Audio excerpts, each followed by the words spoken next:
Good morning, everyone. Hope everybody's having a great start to your Thursday. We are almost halfway through the month of August already, August 2025. Hope you all are checking up on your goals, writing down goals, knowing what you're aiming to achieve daily, weekly, monthly. We're going to get started in a few moments. Let me check something myself, as a matter of fact. Okay.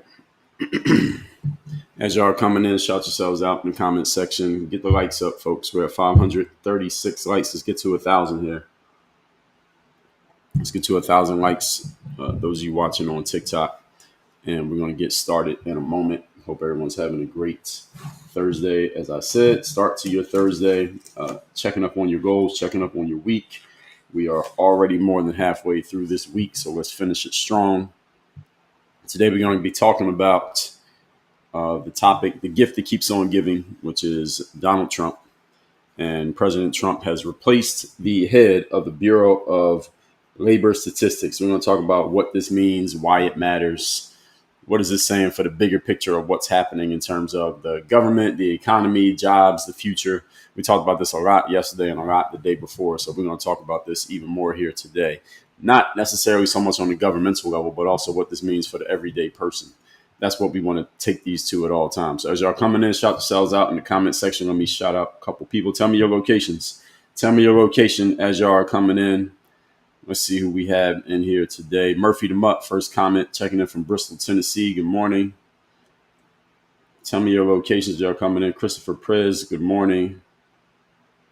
Maria Martin, 4921, good morning to you. As y'all coming in, tell me your locations. Tell me your locations coming in. 140.6. Good morning from Walnut Creek, California, the East Bay area. All right, shout out to Walnut Creek, California. Ron Johnson, Lima, Ohio is in the building. Shina H from North Carolina, good morning. Trucker J, Dallas, Texas. Shout out to Dallas. Trucker J covering the country. Money checking in from Detroit. Shout out to Money in Detroit. Newburgh, New York. Carol Ann Collins, good morning. Desiree Vigo checking in from Florida, RN. Does that mean right now or a registered nurse? Good morning, Desiree. Mimi Grand Rising from Chattanooga, Tennessee. Shout out to Tennessee. Shout out to Knoxville. Shout out to Nashville. Shout out to Chattanooga. Also Memphis. You know a lot of people in Tennessee. Shout out to Tennessee. So the topic here today is Donald Trump replaces the commissioner of the Bureau of Labor Statistics. Now, the question is, why does this matter? All right, why does the everyday person who does not work in the government and does not study or follow politics that closely, somebody like me, I'm assuming most of people like you all Why does this even matter? We're going to talk about why it matters. Kuya Ben checking in from North Carolina. Good morning. So the person's name was Erica McIntarfer. Erica McIntarfer. She was the Bureau of Labor Statistics Commissioner. In other words, this is the organization that is responsible for letting us know what is happening work-wise in the world, in the United States. What's happening in the United States and who can explain what's happening? Let's get a more clear definition. Tell me exactly what the role of the Bureau of Labor Statistics is in the United States. So this woman, Erica McIntarfer, she was fired just after the July jobs report revealed only 73,000 new jobs and a combined 258,000 downward revision to the May and June numbers. So that meant they took the number of jobs that were reported to have been created in the months of May and June, and because of some revisions, i.e. people took a second look at the data, they realized that the number that we reported was actually over-reported by 258,000 jobs. This is what was revealed.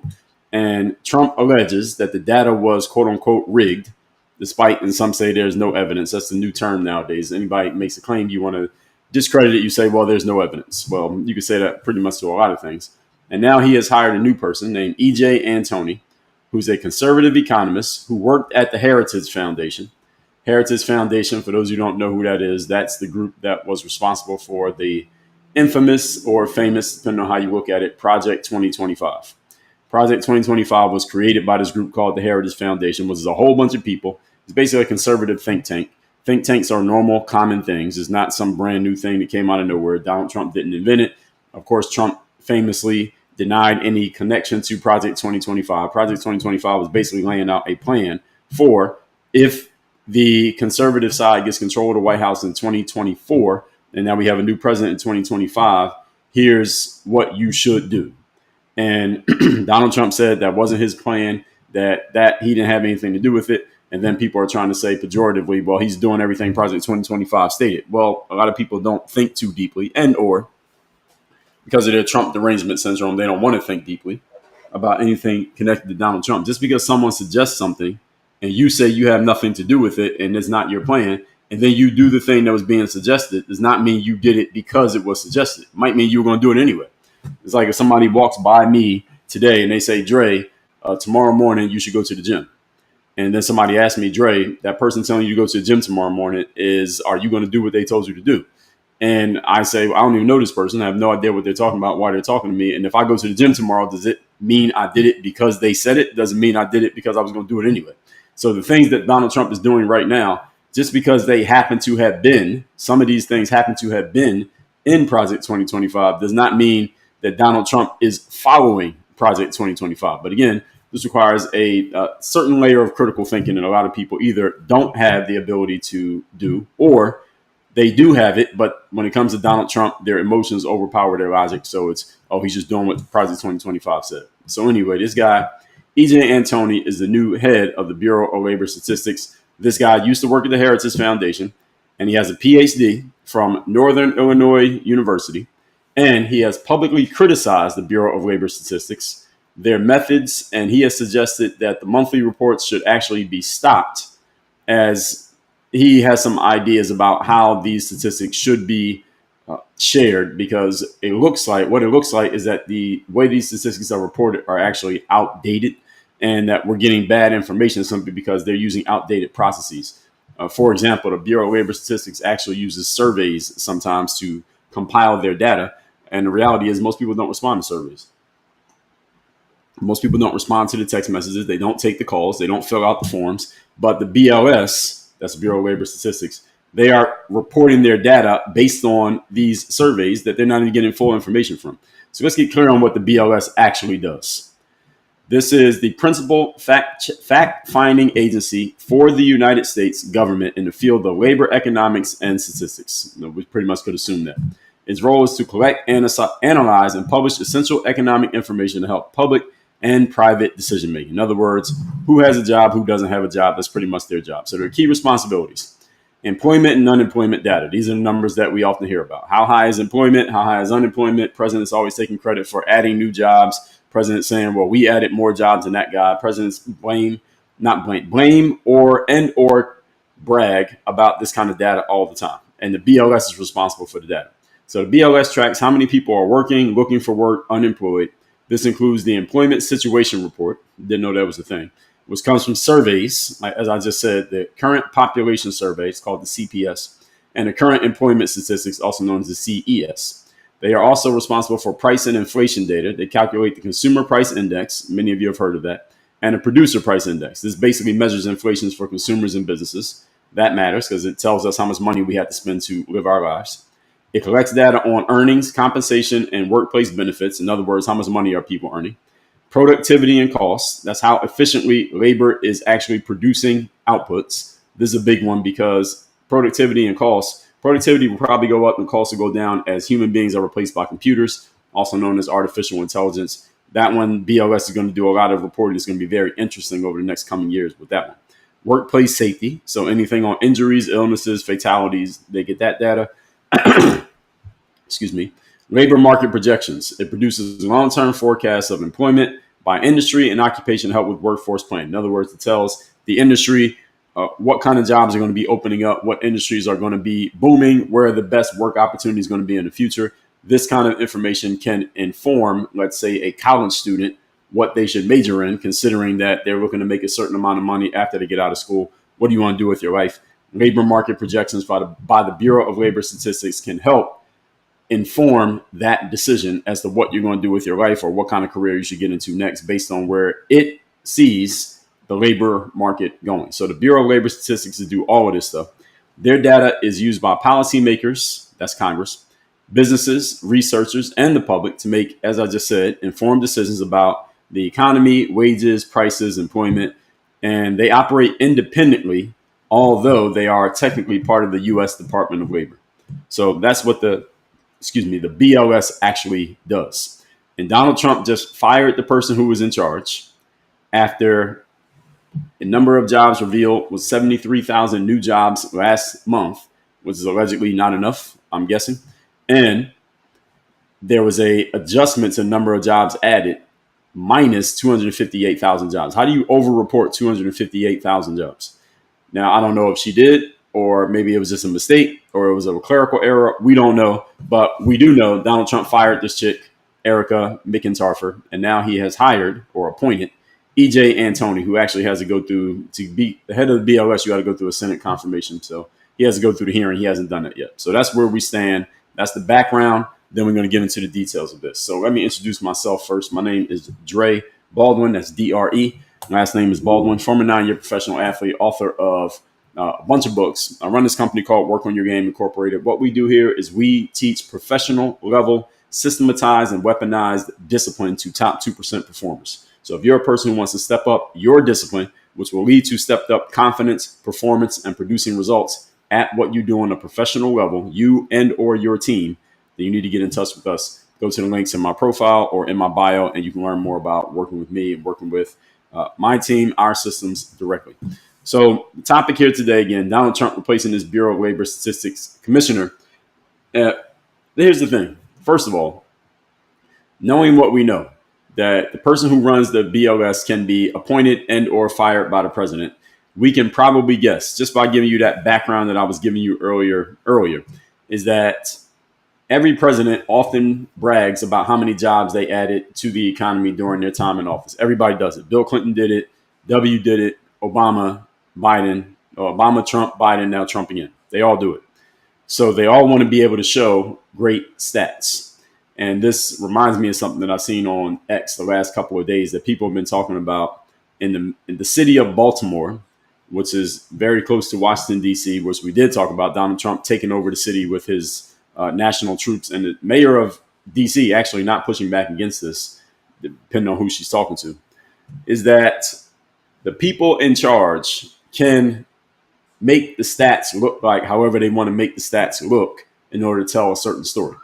So every president tries to claim that they added more jobs than the previous president because they want to look like they're outdoing the previous administration if they're from opposite sides. And on top of that, if they don't like what the actual data is, they can somehow, some way massage those stats to look differently. What does this have to do with the city of Baltimore? Is that the city of Baltimore has claimed that violent crime is down like 60%. It was some number they threw out there. I can't remember. It was 30%, 60%. It was some number that got thrown out there that they claim violent crime. Let me see if I can find the number. Baltimore. They are claiming that in the city of Baltimore, what is the number? Where's the number? I don't see it now. Someone had just put it out the other day. Now I'm not seeing it. So Baltimore, no, that's not it. No, that's not it. Where's the number? It was just trending on X like 2 days ago. So I don't know why I can't find it. Baltimore down crime. Here it is. So they say that the Baltimore mayor, this guy named Brandon Scott, relatively young looking black guy, looks like he's probably in his 30s. This is the mayor of Baltimore, this guy right here. His name is Brandon Scott. He won the election. And he allegedly invested in 42 summer youth camps, 29 literacy programs, extended rec center hours to 11 p.m. He planned out block parties. He opened pools, public swimming pools, which I don't suggest any of you ever get in a public swimming pool. And he opened several schools up for summer classes. And as a result, people are claiming that crime in Baltimore is down 62%. That sounds like that sounds cool. Cool story, bro.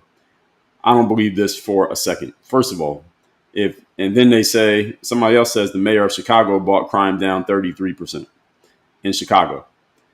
And they're saying this in all cities. Crime is down, crime is down, crime is down. Of course, crime is down everywhere when you're in charge of reporting the crime. Any of you see the TV show The Wire? All of you understand the concept called juking the stats if you saw The Wire. That you can make stats look like whatever you want to make them look like, depending on what story you want to tell. You can make it look like things are terrible, and you can make things look like they're great. Neither one of them telling the exact truth of what's happening based on what information you want to get out to everybody else. Understand that they self-report their own data. So it's not like some independent company is auditing the data. If they decide we're not going to put this down as we're going to take what typically would be a felony, we're going to call it a misdemeanor. Now crime seems down. We don't want to make a crime out of this one. We may address a person, but we're not going to actually put them through the system. So there's no paperwork. So technically that's not reported as a crime. If you want to make it look like we're being tough on crime, then we can make it look like we got a lot of arrests and a lot of charges and a lot of indictments and a lot of convictions. They can adjust this anytime they feel like it. They can just tip the scales.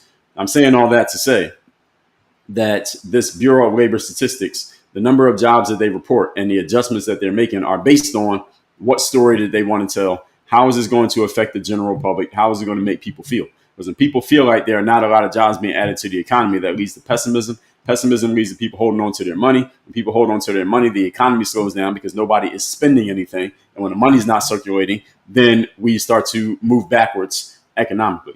And that has downward effects on everything. It goes downstream, those effects. That can lead to people losing their jobs. That can lead to people not getting a pay raise. It can lead to no one going on vacation, so the money's not getting spent at Disney World.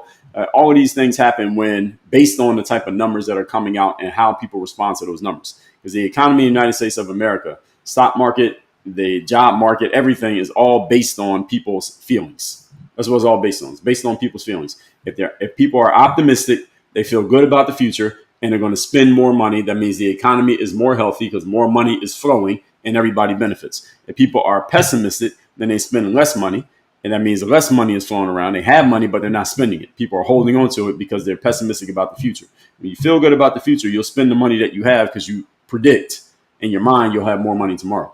If you don't feel good about the future, then you hold on to the money you have because in your mind you're predicting you will not make more money tomorrow. So I better hold on to what I have because I don't know if I'll ever have money again. I'm being hyperbolic here, but this is generally the way that people think, and the way people think leads to how the economy moves. And the government understands this very well. So the way they report labor statistics is based on what story that they want to tell. Are they telling you the actual truth all the time about labor stats? I say never. I would say they're never telling you the actual truth. Because according to what every president says, they're adding so many jobs every month. I don't see how it's possible that people don't have jobs. Because one thing that they're not telling you, actually I can answer my own question.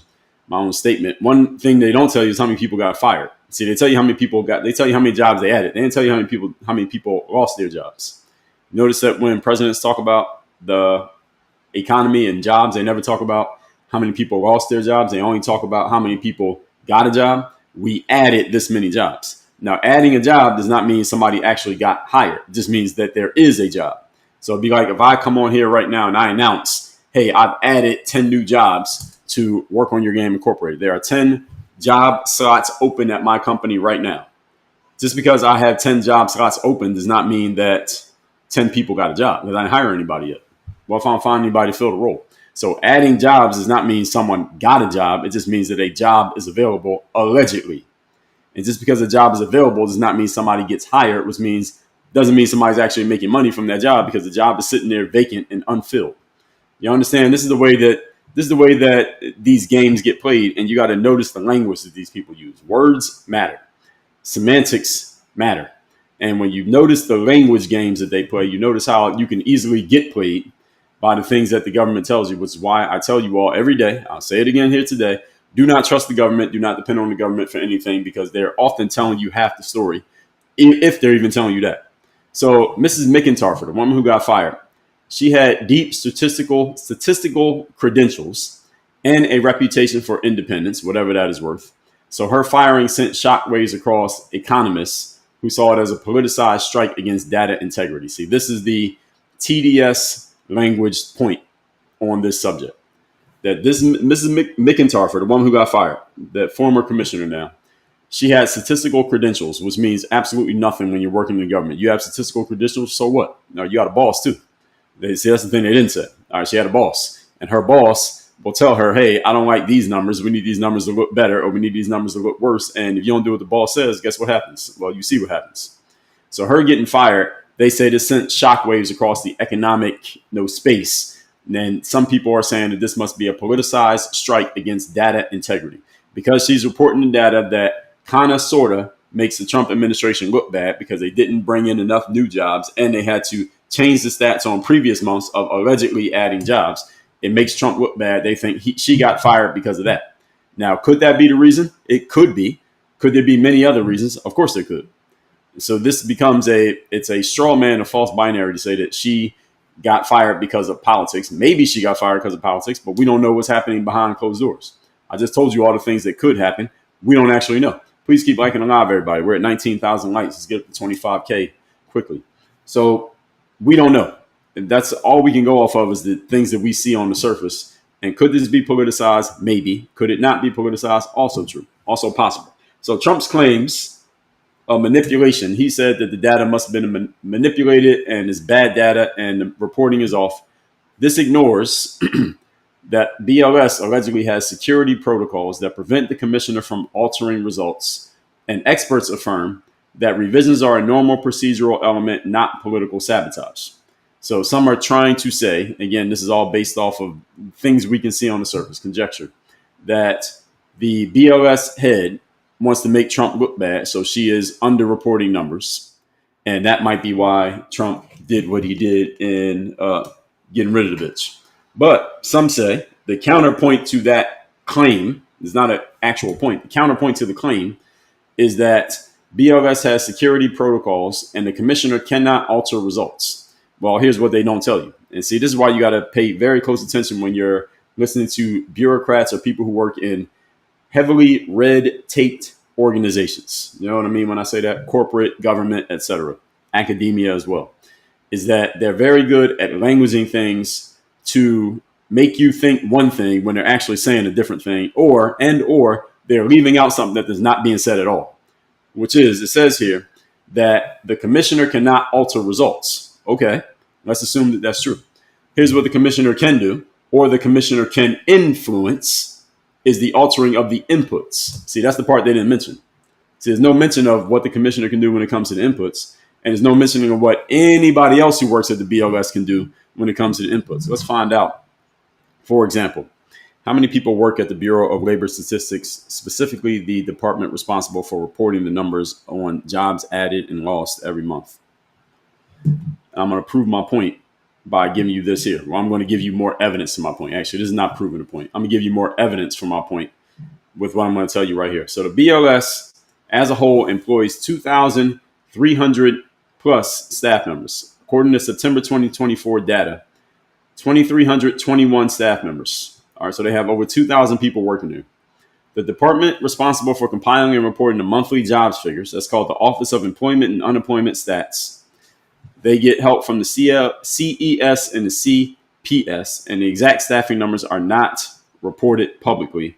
But the agent as a whole has 165 statisticians, 1,100 economists, 10 research scientists, and 370 additional statistical staff. So this is what Elon was trying to get rid of when he came in with Department of Government Efficiency. So they don't say exactly how many people there are. Let's just say it's a couple hundred people. And the commissioner is in charge of all of those couple hundred people. The commissioner, all they got to do is send a word to the right person and the right people, and they can get those people to alter what they do. The commissioner can't change the stats, but it says nothing about the other 100 people who are editing the stats or compiling the stats or choosing which data to put in and which data to put out. It's very easy to juke the stats if you want the numbers to look a certain way. You can easily have, again, you've seen the TV show The Wire, you know exactly what I'm talking about, is that a police department can make it look like they're being tough on crime by basically turning everything into a crime and reporting everything and documenting everything, because then it looks like, look at all these arrests and look at all these things we've done. Or if they want to look like crime is down, they can just stop reporting things a certain way. And it doesn't mean that the mayor or the governor or the president or the commissioner specifically said, hey, do this. Because if they do that, then they're on the hook for that and they can be held accountable for that. But they know how to do backdoor deals. You tell that person, they tell that person, they tell these people. Now we're getting the exact same outcome without there being any blood on my hands. All right, this is an easy game that's been played in politics for a long time. So this is that window dressing commentary, the things that people are saying about this. Now, the BLS faces growing challenges from declining survey response rates, as I mentioned earlier, chronic budget pressures, meaning they don't always have enough money to do everything they want to do. Not a new story. Everyone in the government has that problem. And so it makes the resilience of the data and the transparency of the data more important than ever. In other words, let me translate this for you. We don't know if any of the data coming from the BLS is accurate. We don't know if any of this data is accurate because people don't even respond to these surveys. They're often guessing, the BLS that is, they're often guessing at the numbers. And then they put out the numbers that, based on whatever data they can get, they put out the numbers based on that. How accurate is this data? I don't trust the data that much. Personally, I don't trust much of this data. I don't trust anything coming out of the government, generally speaking. And the BLS is part of the government, even if they claim that they're working, quote unquote, independently. These days, when someone has to announce that they're independent, you know that they might be saying some nonsense. A whole bunch of people who are heavily pushing for the political left and against Donald Trump and in support of Kamala Harris around this time last year, as soon as she lost, all of a sudden, a lot of these people became, quote unquote, independent politically. They're not independent. They're claiming independence because they don't want to look stupid for still saying that they're on the left after what happened to Kamala. And they want to have a little bit of credibility to attack the political left, because right now everyone's attacking the political left because the political left has no power when it comes to both houses of Congress and the White House. So, of course, that's the popular thing to do. Had Kamala won, these same people wouldn't be saying any of the things that they're saying. So a lot of these people are sellouts. They just say whatever they got to say, depending on which way the wind is blowing. They're not actually independent. Again, most people who have to announce they're independent ain't independent. So frequent revisions, they said, because the revision of the data, some people say the timing of the firing came right after the revision of the data. So maybe Trump was just mad at her and that's why he fired her. Maybe he was, but he has the right to do that because he is the president and we chose him. Frequent revisions are standard practice based on new data, seasonal adjustments. They are not signs of deception nor signs of incompetence. Well, the thing is, nobody said that the woman was deceptive. Nobody said that the woman was incompetent. People are kind of throwing these points out there to preemptively find a way to attack Trump. Okay, he fired her, so that must mean that he thought something was wrong with her or he didn't like the way she was doing her job. Maybe he didn't, but it doesn't mean that she was deceptive. Doesn't mean she was incompetent, nor does it mean that Trump thought that. And I didn't hear him say that out of his mouth. All he said was he didn't like the way that the job was being done. He said he thought the data was rigged. Doesn't mean he said it was rigged by her. The data could be rigged by a lot of people. There's hundreds of people working in BLS, especially this department. All he is the person who's in charge. I mean, she was the person that was in charge, Miss McIntyre. So if everyone understands this, that maybe you don't. When a board of directors decides that at a corporation they don't like the way things are going, they don't go in there and start firing middle managers or the maintenance man or the person who works in the mailroom. They fire the person in charge. Why? Because the person in charge is the one in charge of everybody else. And if everybody else is not doing their job properly, then clearly we need new leadership. Let's change the leadership. Maybe the new leader, can get the right performance out of everybody else, the rank and file. Because if there are 200 employees, the board of directors can't sit there and look at every one of those 200 with a fine-tooth comb. They ain't got that kind of time. What they want to do is pick a leader who will get those. They are going to sit there and talk about the other 200 and look through each one of them and find out who's useful and who's not. That's the job of the leader. Let's appoint a new leader so the leader can do all the work. All right, that's what the board of directors do. They direct. They're not managers. That's two different things. So Donald Trump is the same thing. The commissioner of the BLS, they're the ones in charge of managing the people. So if the president looks at the BLS and doesn't like what's happening, it's not his job to go find out if he said it was rigged. If he thinks the data is rigged, then it's not his job to figure out who rigged it. That's the job of the commissioner. And if he doesn't like what the commissioner is telling him about what he doesn't like, then he's going to get rid of her and he's going to find somebody else who is going to get him the answers that he wants to hear. Now, does that make Trump a bad person looking to get the data that he wants to get? No, because he's in charge. How is he in charge? Because we chose him. He's in charge because he got voted for during a free and fair election. He was chosen as the president. So he gets to fire and hire who he wants because this is the guy that we chose as the leader. And after he's gone, we choose another one. And they get to do what they do because we chose them. This is the way that it works. So E.J. Antoni, this is the new leader of the BLS. He brings, appointed leader. He still has to go through his Senate confirmation here. He brings a sharp critique of BLS's existing methodology. In other words, EJ has been highly critical of the way the BLS even gets their data, and he's going to bring a whole new approach to BLS reporting with him, allegedly. And he has called for an overhauling of the collection and reporting systems so that public trust can be restored. By the way, for those of you who did not read Project 2025, I did an entire live stream on the document. It is an actual document you can download on the internet, project2025.com. And I did a whole live on it. It was about 2 or 3 hours long last fall, probably October of last year. And one of the things that was in there was we want to restore public trust by bringing better and more transparency to what the government does and how the government works. There's nothing wrong with that. And as I would think, as a citizen, I want that. I don't care if it came from Project 2025. I don't care if it came from Biden and Harris. I don't care who it came from. The people of America, we pay taxes here. These people are making the laws and they're passing bills and making them into laws. These are the people that we want held accountable because we elected these folks. Our tax dollars are paying their salaries. We want more public trust, which means we want more transparency in where the data is coming from and how the statistics are arrived at. And EJ has said he doesn't like the way that this stuff is being reported because it's outdated and it simply does not work and is not accurate. Well, now that Donald Trump is in charge, he apparently agrees. He's getting rid of that woman and now he's bringing in somebody else. He has a right to do that. No wrongdoing has happened here. But what some say, counterpoint to Mr. Antoni, this is the new leader of the BLS, appointed leader. He has to go through confirmation. He lacks a proven track record in federal statistical operations and is even viewed by many economists as a partisan pick lacking the necessary expertise. Let me ask a question. Where have you heard that one before? He has been viewed, even by people on the right, allegedly,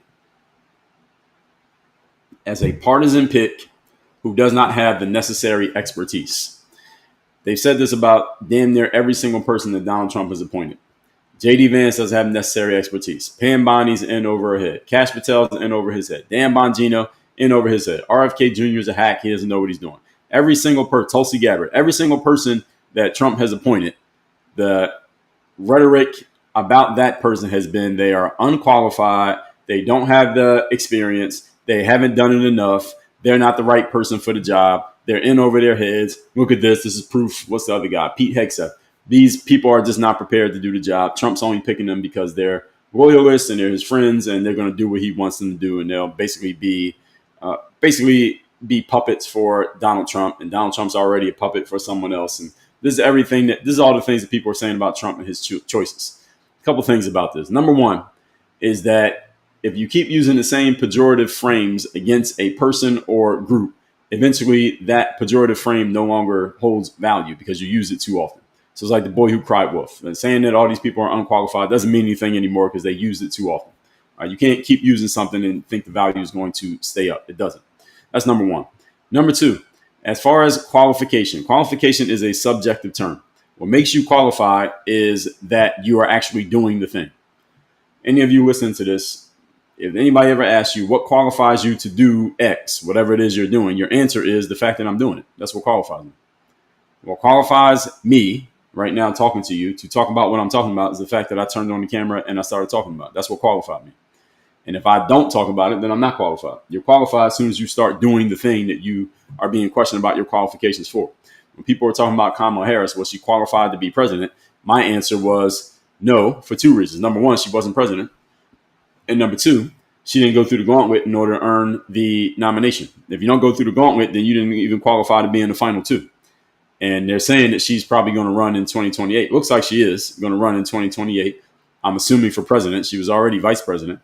And I don't know who's going to be her number two person, but I don't see her winning. I don't see her making it through a primary, but I may be wrong. Let's see. That's my prediction. I don't think she's going to make it. The whole point is qualification is based on action. Qualification is not about your resume. It's not about where you went to school and did you do this and that and all these other things. Qualification for this thing is the fact that you're doing this thing and or you have met all the prerequisites to be in the running for that thing. That's the qualification.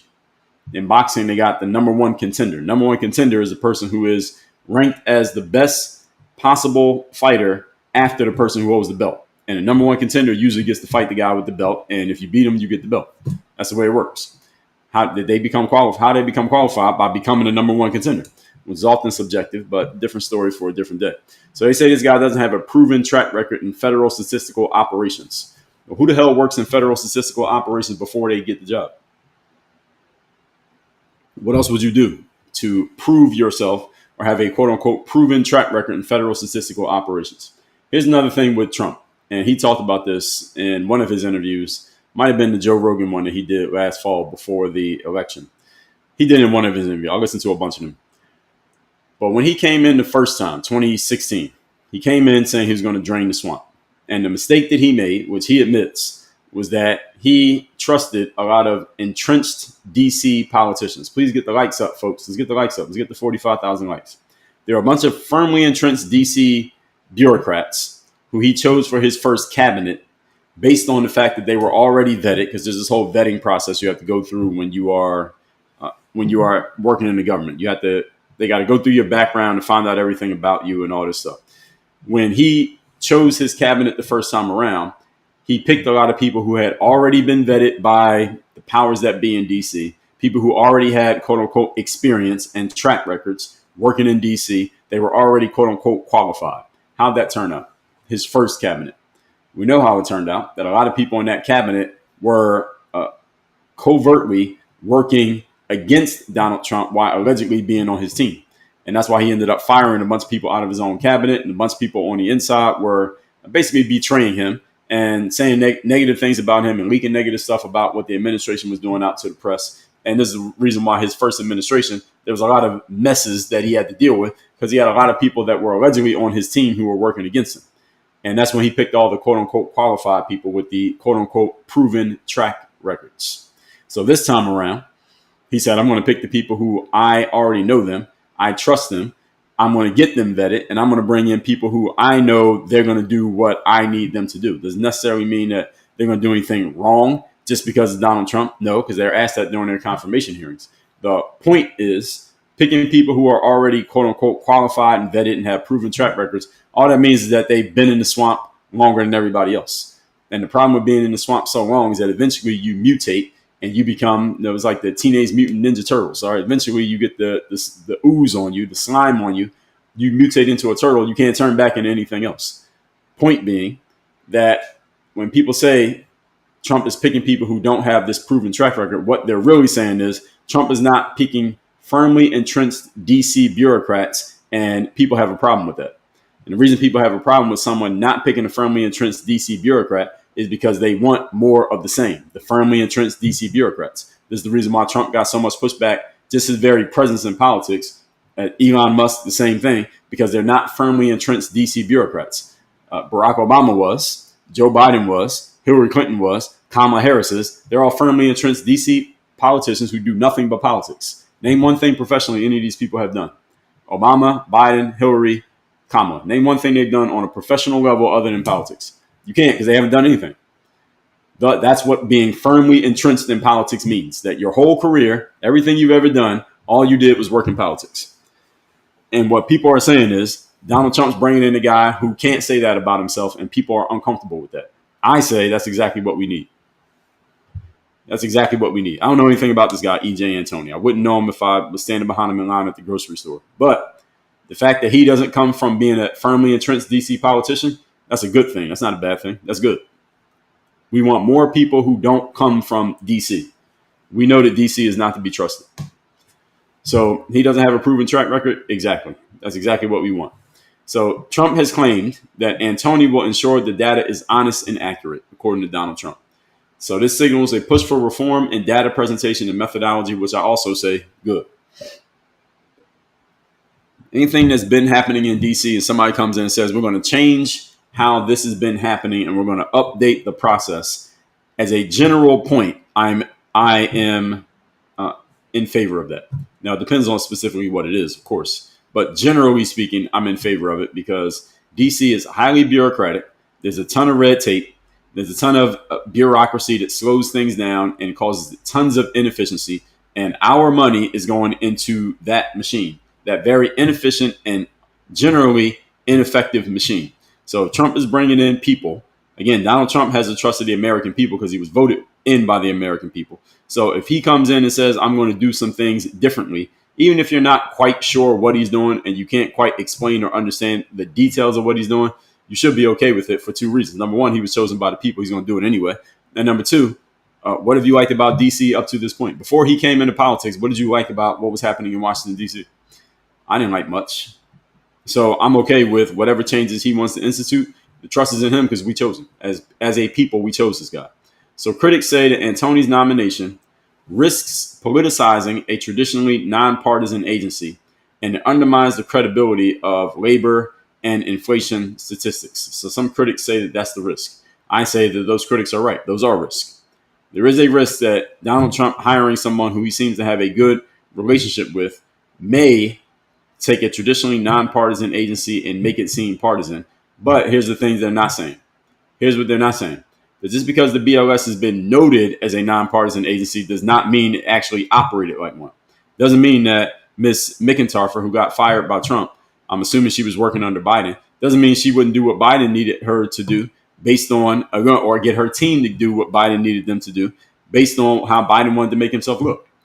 Just because you call yourself nonpartisan does not mean you actually are. Again, I just told you. How many people did you hear bashing Trump for the last year and a half? Then they were pushing hard for Kamala. And then as soon as Kamala lost, these same people all of a sudden became independents. How many people you seen do it? Charlemagne the God, he's a person who claims independent, even though he's clearly on the left.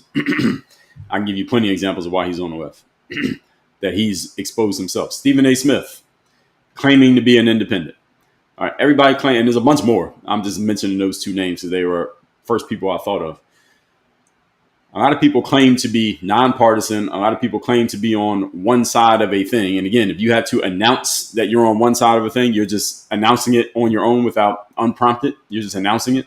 You're probably not independent. You're only announcing it because you've made it known that you were on one side already. So now you got to try to distance yourself from the side that you've already claimed to be on. So now you got to make it seem like, oh, I'm in the middle. You're not in the middle, mofo. We know.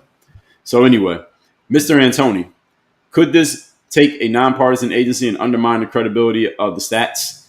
Technically, you could say yes. I say the credibility of the stats are already undermined. The credibility of the stats, they don't have any credibility right now. Do we know that these stats are accurate? Do we know that these stats, is there any transparency to the stats? How do we know where they got the data from? How do we know how they calculate the data? How do we know where they're getting their source information? We don't know. They don't tell us. And for the most part, nobody asks. So, I mean, what are they talking about? So the BLS data is foundational to market behavior and policy decisions, which I've explained to you all in the intro. It is. I agree with that. From the rates set by the Federal Reserve Bank, which is not federal, they have no reserves and is not a bank, to business hiring strategies. Yes, this is true. All of those things are true. So the data that comes out of the BLS does play a big role in what happens in the economy, which is why, as I said earlier, the person in charge, i.e. the president and his team, can send messages to the right people at the BLS. Here's the outcome that we want to happen. So we need you to do this so that this will happen and that'll happen. And then we'll get this outcome. All right. They all know what game that they're playing. In a bureaucratic, heavily red taped industry like the United States governmental politics, they play this game all day, every day. That's the real game that they're playing. Now, the fake game is the game of them getting on TV and on social media and making it seem like they're out there working for you. This is Bernie Sanders and AOC on tour to fight the oligarchy. All right, that's the show that they got to put on for you. That's what they call in the corporate world. They call this the dog and pony show. That's what that is. That's the dog and pony show that they put on to appease the masses who don't know what's really going on. And what they're really doing is all this stuff. The back door, behind the scenes, nobody knows about this, won't get reported to the news, conversations. How do we make the data look a certain way so the Fed does a certain thing, so the money goes a certain way, so that we can make money ourselves and we can manipulate the mentality and the psyche of the everyday people to get them to take certain actions. That's the real game that's being played here. And there are people who've been doing this for decades and they know what they're doing. So Antoni's confirmation is uncertain. He still has to go through the hearing. It hasn't been scheduled yet. His nomination could become a flashpoint for broader debates about political interference in economic data. I don't think so. I don't think there's going to become any broad debate about it. All there's going to be is a bunch of social media stuff. When this guy does have his Senate hearing, that will be interesting. Not because he is interesting, not because the data that he's reporting on is that interesting, at least not to me. It's going to be interesting because he's appointed by Donald Trump, and anyone who has the hand of Donald Trump on them is going to get a ton of blowback from the media and from the people on the political left. And in these confirmation hearings, if any of you has never seen one, please go on YouTube. And I would say, what was the most interesting confirmation hearing of all of them that happened? Actually, they were all very interesting. I'll probably go with Pete Hegseth's confirmation. It was actually pretty entertaining. These things are pretty long, too. They're like 2 or 3 hours long. But go to YouTube. You should listen to and watch them. You can listen to them on 2x speed if you can process information as quickly. That's how I listen to most things, 2x. Pete Hegseth was pretty good. Tulsi's was good. Pam Bondi's was good. RFK Jr.'s was good. Kash Patel's was good. All of them had confirmation hearings, and this is all public stuff because we pay these people. All right, we pay their salaries, so all this stuff is in the public realm. All of you should go listen to these things and just learn what actually happens in the government, what the game is really about. You're not going to find it in those hearings, but you're going to notice the dog and pony show. Dog and pony show is in those confirmation hearings. For those of you who don't know how the game works, half of the people on the committee are Democrats, and half the people on the committee are Republicans. So you may have somebody like Hawley from, I believe he's from Missouri, Josh Hawley. You may have him on one. You may see Rand Paul on there. You'll see Cory Booker's on a couple of them. You may see, who else is it? It's the senators. Bernie Sanders is on a couple of them. There's a few others, names I can't remember. Some on the left, some on the right. Now, being that Donald Trump's the president, you can almost predict what happens. Donald Trump's the president, and he's on the right. By show, he's on the right. So all his appointees are his people. So the senators who are on the left in those committees, they are just going after these appointees and trying to make them look bad and trying to get gotcha moments on them. There's a woman from, what's that senator's name from Hawaii? That woman is a piece of work. So she was on a couple of the committees. So they go on there and they just go at the appointees and try to make them look bad. They try to get gotcha moments for them on camera. And they just try to shout them down. Don't let them answer questions and ask them these loaded questions and with all these presumptions built in. That's what they do. And then the people on the right, because Donald Trump's on the right, they ask them nice questions and they're friendly to them. And they ask them questions, but they're easy. They're softballs. And that's what they do in these confirmation hearings. And I suggested you watch them so y'all can understand the game and how they actually play in D.C. This is all of that shit is for show. All of it's for show. Yeah, Hirona. Yes, that's the chick from Hawaii. Yeah, she's something. I can't remember which committee she was on. I think she was on a couple of them. I think she was on the one with RFKJ, or it might have been Kash Patel. I can't remember. And she was on one of the ones with the women, which was either Bondi or Tulsi Gabbard. But it was very interesting, her line of questioning.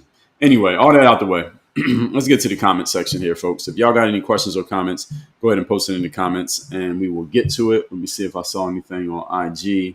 I did not. You got something on TikTok, go ahead and post it and we will get into it. Mr. Ohio J, thank you for the like. Let's see. I think I can see almost all the comments here today. Sherry said, listening in from south of Detroit. Shout out south of Detroit. America first. No, I don't play basketball anymore. Marky Man, good morning. Queen of Small Talk said, I worked for BLS for years. All right, there we go. C. Provo said he's hired a psycho fan. Who's the psycho fan? This new guy, Antony? If you're really saying that, I want to know why. What makes him a psycho fan? Desiree Vigo, thanks for the follow. Coach JV, thanks for the follow. KJ Cass said, you realize the authors literally work for Trump right now, right? Authors of what? What authors are you talking about? C. Provo said, ever heard of guilt by association? It's a real thing. Well, yeah, I've heard of guilt by association. And what do you mean by real? It's real in your mind. Guilt by association is an assumption. It's not something that you prove in a logical way. Nene LCSW said, when I see a black man talk this way, it just infuriates me. He doesn't like you. So, Nene, I'm glad you brought this up. Let's talk about it. This is, first of all, Nene, are you black or white? Now, I'm looking at your profile picture is very small here. It seems that you might be white. So you give me a lot to address here. Number one, Nene, I'm assuming that you're white, but you might be black. So if you happen to be black, then a couple of these points I'm going to make, I would rephrase them. So when you see a black man talk this way, first of all, what way am I talking? What did I say that infuriates you? Number two, you infuriated by the way that I talk is your business. You're allowed to make the comment, fine. Number three, assuming that you're white, who the fuck are you to tell a black person how they're supposed to talk? The same way that me being black, I would not be qualified to tell you how to talk. But assuming that you're black, let's just assume that you're black. You're not a man, right? You're a female. Let's say you're a female. Who are you to tell a man how to talk when you're a woman? Same way that me as a man, who would I be to tell you how to talk when you're a female? So you are way out over your skis in even making this comment. And then you said he doesn't like you. I don't know who he is, but let's assume you're talking about Donald Trump. That's usually the way that this is pejoratively framed. He doesn't like you being Donald Trump. Well, Donald Trump doesn't know me. I doubt Donald Trump has any feelings about me, positive or negative, because he doesn't know who I am. And I don't have any feelings about him on a personal level because I've never met the guy. I just offer my objective theories on what I'm seeing coming from current events. We happen to be using Trump because he happens to be a topic that gets everybody interested. Case in point, you leaving this comment. Now, whether he actually personally likes me or not, I'm assuming you're saying this just because I'm black. So Donald Trump's a white guy. He's on the conservative side, and a lot of people like to use the frame of him being racist, and you're implying it without saying it in so many words, which I won't hold you accountable for because you're a female, and I understand this is the feminine. The toxic feminine is to imply things without directly saying them. If you were a man, I would call you out for that. But since you're a woman, I'll let you pass on that one. But let's just say that Donald Trump hates all black people. Let's just say that that's true, okay, based on your implied frame here. If Donald Trump hates all black people and I'm black and I'm saying something that I don't think I said anything positive about him, all I'm saying is what I see. I think I'm speaking pretty neutrally about the situation. For me to say something neutral about someone who, let's just assume, hates all black people, what does that mean? Does that mean I'm doing something wrong? And what are you infuriated about? What exactly has infuriated you here? If I say something objective about a person who allegedly, according to your frame, hates all black people, does that mean I did something wrong? What am I supposed to do? If I believe, let's say I believe that Donald Trump hated all black people, right? And then I got on here and started talking about him. Am I supposed to? Is it the prescription of me as a black person that I must talk negatively about him in order to, quote unquote, balance out the assumption that he hates me just because I'm black? That doesn't make any sense. That's completely illogical. It's very immature. And what purpose would I be serving? What would I be adding to the conversation if I was to do that? Even if I was to accept your flimsy presumption. So, Nene, please bring some substance to the conversation if you would like further engagement. Ugh. Continuing.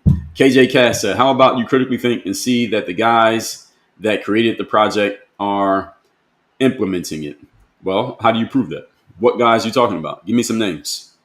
Give me the names of the guys who created the project and that they're implementing it.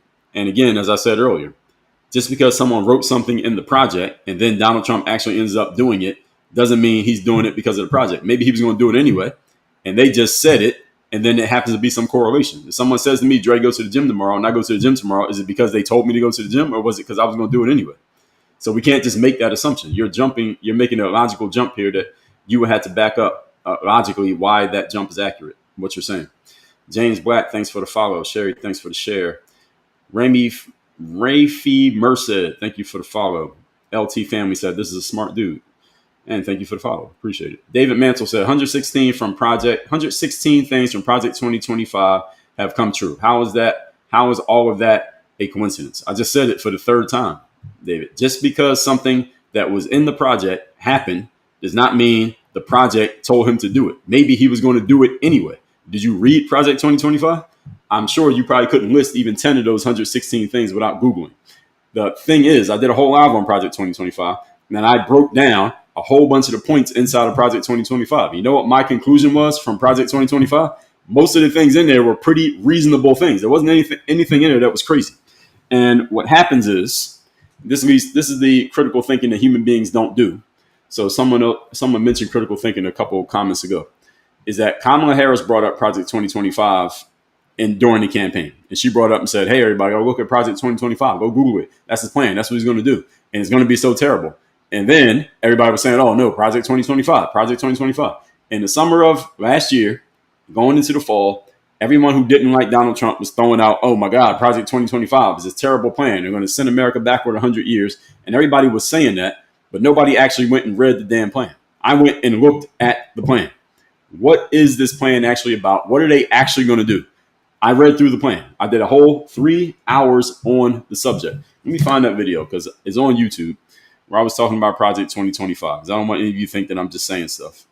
So Project, I probably talked about it more than once. Is Project 2025 really happening? First of all, last month I did a whole hour on it on the aftermath, meaning is it happening right now? I did a whole 2 hours on it a month ago. So y'all can go find that one on YouTube. That's right there.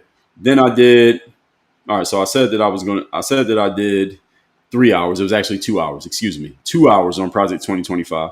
That was 8 months ago. So it was about at the beginning of his term.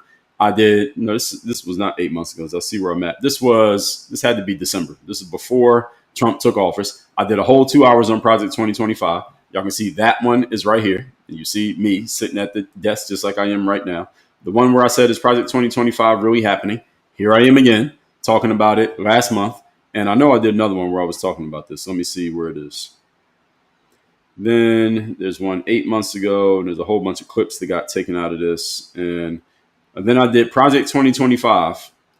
Understand something. I talked about Project 2025 so much that I had to break it down into 2 parts. So here's Project 2025 Part 2. So this one is another 2 hours on Project 2025. This is where I actually went through the project, went through the plan, listed what was in the plan, said exactly what the plan said, and then we discussed, is this a bad thing? Is this a good thing? Is this something that people want? Please list something that's in Project 2025 that's terrible, that you really don't want, that everybody should be mad about. List it. List the thing. List its language from Project 2025 and tell me how it's being implemented. Most people can't do that, but they can just keep throwing out the term Project 2025. Okay, what about it? Murphy the Mutt, thank you for the gifter badge. Well, congrats on the gifter badge. Wifey Tips, thanks for the Go Popular. Watch out for Dragon said, every month the jobs numbers are readjusted when additional data comes in. It happens every month. Yes, I know. So which means Trump firing the director is probably not because the data got adjusted. The data always gets adjusted, right? I mean, that's one way of looking at it. Andrea McDonald, thank you for the follow. Courtney, good morning. Ashley365, thanks for the share. Cheryl, thanks for the follow. AI Inspired said, is this guy MAGA? No, I'm not MAGA. I have no political affiliation. I don't have to tell anybody that I'm independent. I have no political affiliation. If I have affiliation with a political party, please show me. Show me where or how. Sammy Morgan said, this is so embarrassing for you, LMAO. So I would have gave the straw man. I should have gave the straw man award to the Nene who got the first comment. I didn't give it to Nene. I will retroactively give you the straw man award. Then we're going to give another straw man of the day award to Sammy Morgan. Sammy, congratulations. You get the straw man award, straw man of the day award number 2. For those who know what the straw man is, those of you who hear me say this, I know y'all may get tired of me explaining it every day, but I got to do it. Straw man is a common logical fallacy. When someone takes something that you're doing, saying, or they think you believe, Then they create a cheapened version of it, i.e., the straw man, and then they represent it to you either in the form of a question, some form of sarcasm, some form of with incredulity attached to it, or some form of ridicule. Usually, is one of those four. So Sammy chose the sarcasm and ridicule using the LMAO, college kid language. So this is so embarrassing for you. Where am I? What am I embarrassed about? Please explain to me. And just speaking on a logical level, embarrassment is a state of mind. It's not something that actually happens to you. It's not an action. It's not a happening. Embarrassment is a state of mind. So if I'm embarrassed, please explain to me how I'm embarrassed and about what. Mr. Yanish said, in the city target with black mayors, crime is down between 9 to 16%. Significant. Well, who reports the crime, Mr. Yanish? I thought I explained this pretty clearly. And please don't spam my comments. Mr. Yanish, you left the same comment like 5 times. Don't do that. That'll get you blocked. Big Worm said, can I buy you a drink? No, I don't drink. Miller Ticket Star said, the people tell us is not made up. It's true. Yes, crime is down in Baltimore and Oakland. What people? Miller Ticket Stars. What people are you talking? The only people who would actually know are the people who work in the police department, and you had to find someone who has no need to tell you something that to either protect their job or to protect their status, which means we'll never actually know. I don't know who are the people you're talking about. You said, yes, crime is down. Well, you repeating it doesn't make it true. Even though a lot of people tend to believe that. That is a way of programming the subconscious mind by repetition. Andy Weisner said, especially this government now. Which government? We got the same government we always had. Mark Wiley, 29, thanks for the follow. AI Inspired said, I guess Trump is a genius that caught this guy. Maybe he just doesn't like the numbers. Could be both. But the genius part is a straw man, but you're not talking about me, so I won't give you the straw man award. You're talking about Trump. Too many people do that. I can't give straw mans for everybody who makes sarcastic comments about Trump. We'd be here all day. Andy Weisner says, very much a politicized strike. Well, you had to prove that. And for you to prove it, you would need to know what conversations happen off camera, away from the mics, and you need to know what the actual data is, which we will never know because the BLS puts out the data. We got to trust them. There's no transparency for us to know whether they're giving us accurate data or not. And for us to really know if the data is accurate, we would actually have to do the work. So we have to trust them. We don't know if the data is accurate or not, and we'll never know. So for people to say it's politicized, based on what? There's too much reasonable suspicion on both sides of the conversation. That's the reason why we're having this conversation. There's no way to for sure know what happened unless there was a full investigation and this went to court in front of judges and juries. That ain't happening. So what are we supposed to do? Marky said, never believe the government. They get into office by lying. Well, I don't believe or trust the government because it's too bureaucratic. It's not even that everybody in there wants to lie or even tries to lie. It's that when you work in a bureaucracy, there are certain compromises you have to make in order to stay in the bureaucracy, especially if you want to advance. That's just the way it works in any kind of bureaucratic environment. Any of you works in academia or corporate America, or you ever worked in the government, you know that's how it works. And if you don't go by those rules, you won't be working there for long. Or you're going to get stuck in a certain position and you're going to stay there for 30 years. Those are the options you have. Neil Weens, thanks for the follow. Kenny said, Kenny the Young 253. He started his comment with and I see a question mark here. Y'all know what that means. This is often a tell for the straw man. If you start a comment to me on something that you respond to something that I said and you start with the word so, that often means you're about to rephrase what I said into something that you said. As soon as you do that, you already committed the straw man because nobody's better at phrasing my thoughts than I am. So let's see what Kenny says. Maybe I'm wrong. Excuse me, Kenneth Young 253. Kenneth, let's see. I'm hoping not Kenneth, but let's find out. So it's not true because you don't believe it? Question mark. Or do you have proof? Question mark. So first of all, Kenny, I don't know what it is that you're referring to. So I don't know what you're responding to, but this is still a straw man. Your frame is a straw man. It's not true because you don't believe it. What did I say was not true because I don't believe it? If I did say something, please tell me what it is. Refresh my memory. What did I say is not true because I don't believe it? I don't believe I said that here today. So that's a straw man, first of all, because you reframe something that I allegedly said into something that I did not say. Or do I have proof? Again, don't know what you're referring to. This is a straw man frame. So try again. Red Vixen said, considering her numbers had to be recalculated down from too positive for Biden, then it made it look worse for Trump. Well, yes, it did make it look worse for Trump that they had to put the numbers down, which hurts him from being able to say, I added X number of jobs. Does that mean that it was true? Does it mean it was not true? Does it mean they were already juking the stats? Does it mean they juked them this time? Does it mean that it was an honest fix? We don't know. That's the problem with this whole thing. We don't actually know. That's the reason why I tell y'all don't trust the government. We don't know any of the data coming out if it's true or not. People want to believe it when it makes Trump look bad, and they don't want to believe it when it makes Trump look good, depending on what side people are on politically. I have no side, so I don't care whether it's true or not. I don't trust the government anyways. I don't care what the data is. That's the whole point. And I try to emphasize this every day, but of course, when people hear you say something about Trump and you don't bash him like they would bash him, then they immediately start going into the pejoratives that something's wrong with you, or why won't you bash Trump, or why don't you have the same opinion that I have? That's usually the frames that we get here. People don't say that in so many words, but that's pretty much what we're getting. Y'all hear the comments, right? I'm reading them out loud to you. Shashan87, thank you for the follow. AI Inspire said a lot of speculation on your part. Well, AI, that's all we got is speculation. You got any data? You have data that you trust? Only data we got is the data that the government gives us. Do you trust everything that comes out of government? I think most of your answers are no. So all we can do is speculate. That's the fucking point. All we can do is speculate. We don't have anything else to go off of. 79,000 likes. Thank you, everybody. Let's keep it going. Let's get to 100K, folks, in the next 20 minutes. Chris said, good morning. This is one question. Is that mic connected to live? How is it? I'm asking because I'm by one. This is the Rode. This is called the Rode microphone. It looks like this. So they give you two of them when you got. This is the mini. There are actually a couple different ones. So if you watch people who are like people who do interviews in the street, they use mics like this, but they use like a bigger size one. The one that I have is called, give you the exact number, exact name of it. It is called the Rode Wireless Micro Compact Wireless Microphone. That's this one right here. I got this off Amazon for it's about $135. You get two of them and you get the receiver. And this mic is very good. So I'm very happy with this mic. They sell others too. They have bigger versions.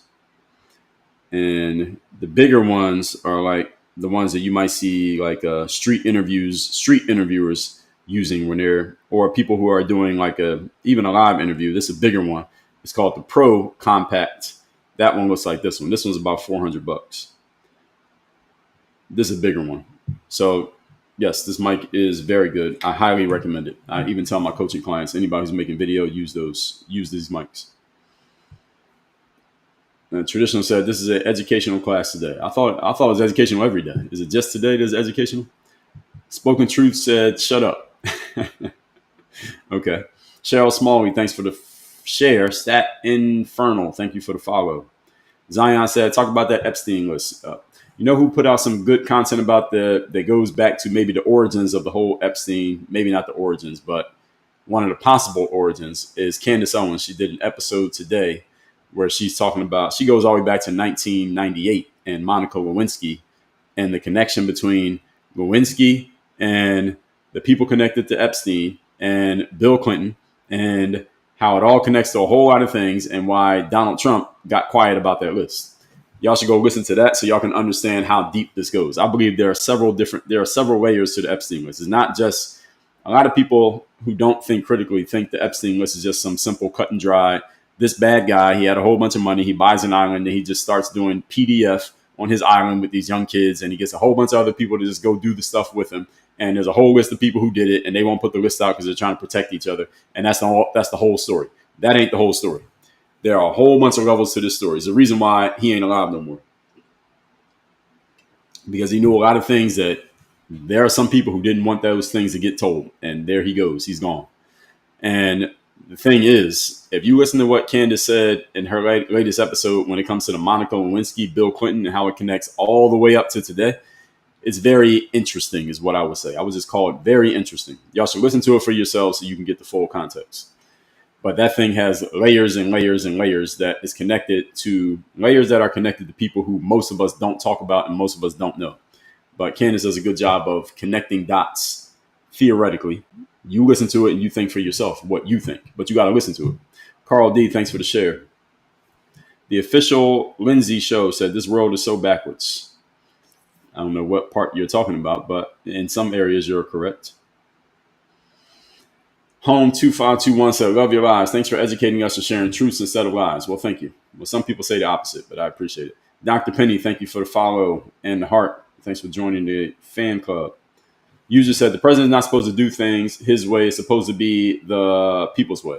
No, I disagree. The president does do things his way because we chose him. We chose him to do things his way. The people's way was choosing the president. The president's way is whatever way he wants to go. That's the reason why they have campaigns. The presidential campaigners, the candidates, is the word I'm looking for. The candidates do a campaign to do what? Tell you what they're going to do. They tell you what their way is going to be. If you vote for me, I'm going to do things this way, this way, this way. This is what I'll do if you vote for me. Then we have an election. On the election day, we choose which person we like more.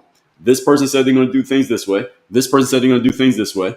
And whatever other people are running in our country, we tend to come down to two candidates. I don't like that reality, but that's where we are. We picked one, and Donald Trump told you what he was going to do. He told you what his way was. Now he's doing things his way. So, no, it's not the people's way.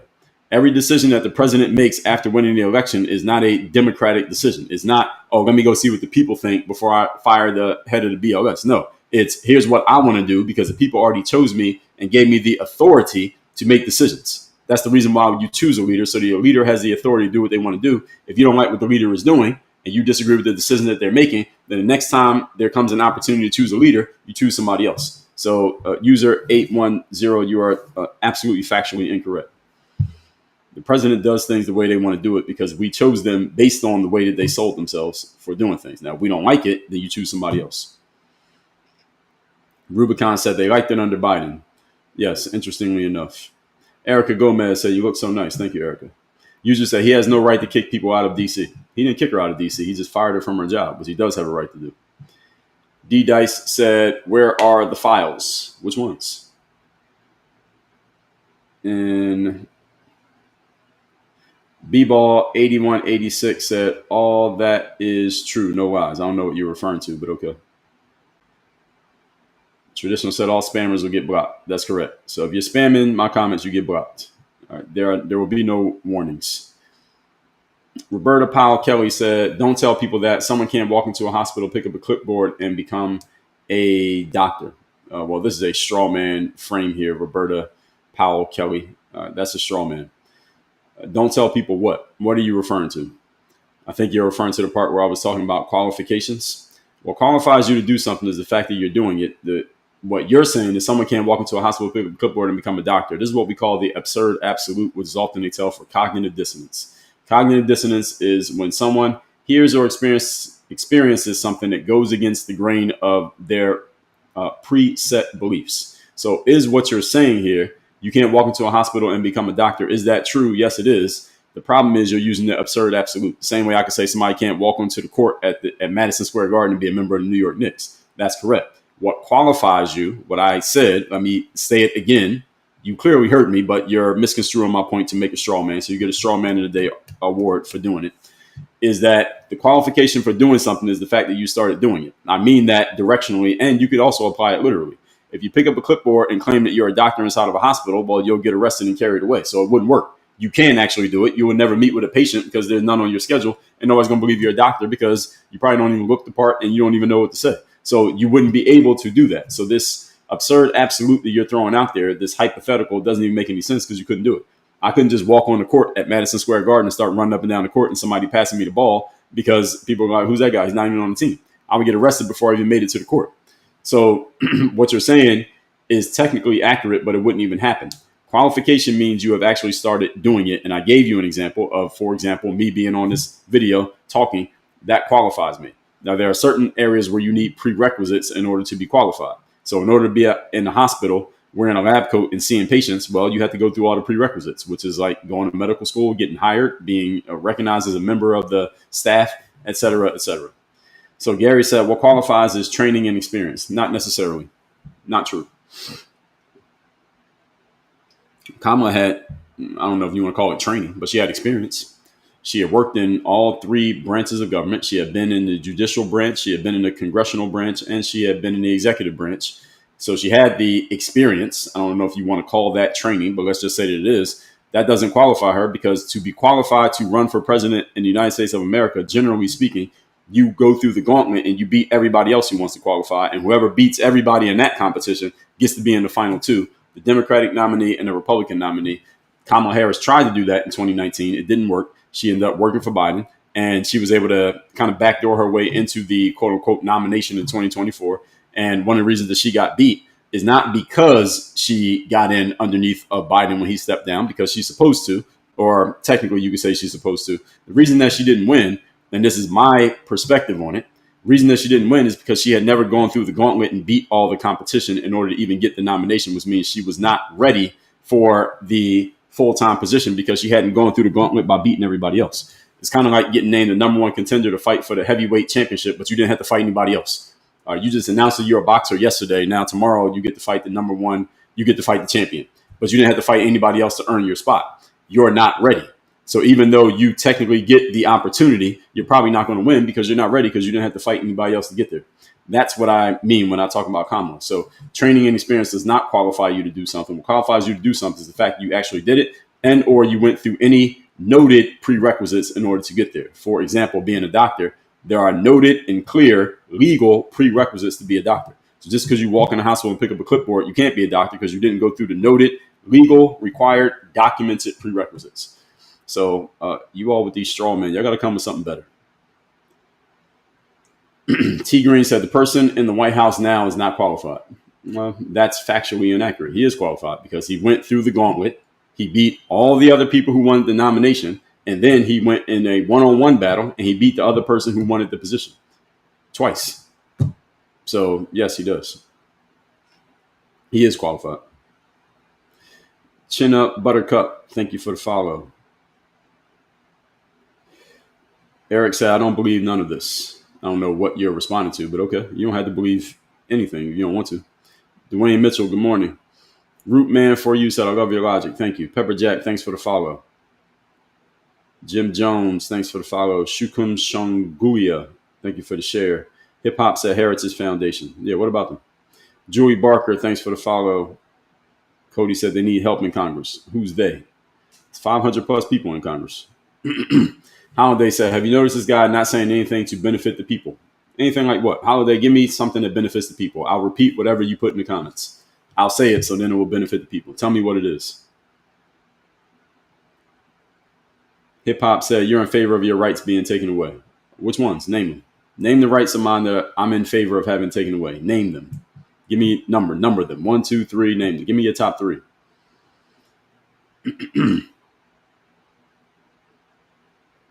Holiday said, what's wrong with you people? You notice he keeps saying we voted for this guy. No, we didn't. When I say we voted for this guy, what I mean is Americans as citizens, we know that there's a voting process. Everybody knows that, right? We know that when you're over 18, you're eligible to vote. Everybody knows that as well. Now, does everybody actually exercise their right? No, but we know that there will be an election, and the consequence of the election is whoever wins is going to be in charge of certain things. Everybody understands that too, right? Yes? Okay. So when we have an election, we, the United States of America, has an election. We choose the winner. The winner is Donald Trump. He's the president now. So we chose Donald Trump. Even if you didn't vote at all, even if you're not even eligible to vote or you didn't register to vote, we chose Donald Trump because America makes one choice for president, and the one choice is Donald Trump. So yes, we did. What you personally did or how you personally feel about Donald Trump is irrelevant to the point that we as a people chose him, and we know we chose him because there he is in the White House.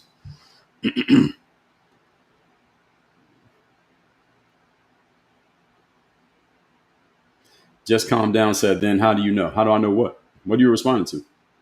Joni Carter, thank you for the share. Jennifer, thank you for the follow. Gen X Nurse 79, good morning. Where was I? I almost caught up to all the comments, but I'm not there yet. I thought I almost caught up to all the comments. No, I was wrong. I did not catch up to all the comments. I was close though. All right, keep the likes coming, folks. We're at 100,000. Thank you, everybody. So where were we? I was almost there. Maisie Hironi. Yeah, that's the chick from Hawaii. She's interesting. John Cena said, is Trump a liar? About what topic? General rule, all politicians are liars. But if you're talking about Trump specifically, name a topic. Tell me what he said, and then you tell me what the truth is, and then we can decide. Heck says statistics are manipulated in education, so I believe it happens in government. Statistics get manipulated everywhere. Everybody knows, and I won't even say everybody knows. Anyone who knows how things work in bureaucratic organizations knows that the stats that they put out are often not the actual stats. They're the stats that they want you to see. Let's just put it that way. Pepperjack said, we who live outside the USA have gotten a one-sided narrative of Donald Trump. Pepperjack, people who live inside the USA have a one-sided narrative of Donald Trump. Everybody has it. Sugar Shane 87 says, so glad I found your page. Me too. Shout out to TikTok. I think they got me on the FYP today. Just Calm Down said, maybe you should smile more in your videos. I don't think so. Holiday, if you say something funny, I'll smile. I'll actually laugh. Holiday said, from out of your mouth, your president does nothing wrong and he's a felon. I didn't say anything about felon anything. And you said your president does nothing wrong. Now, what does that even mean? Holiday, you got to come with some more adult level commentary here. Your commentary is a little bit too high school-ish. Give me something better if you want more engagement. Pepperjack said, thank you for giving a very clear and honest explanation, so different from what we have been fed. Well, you're welcome.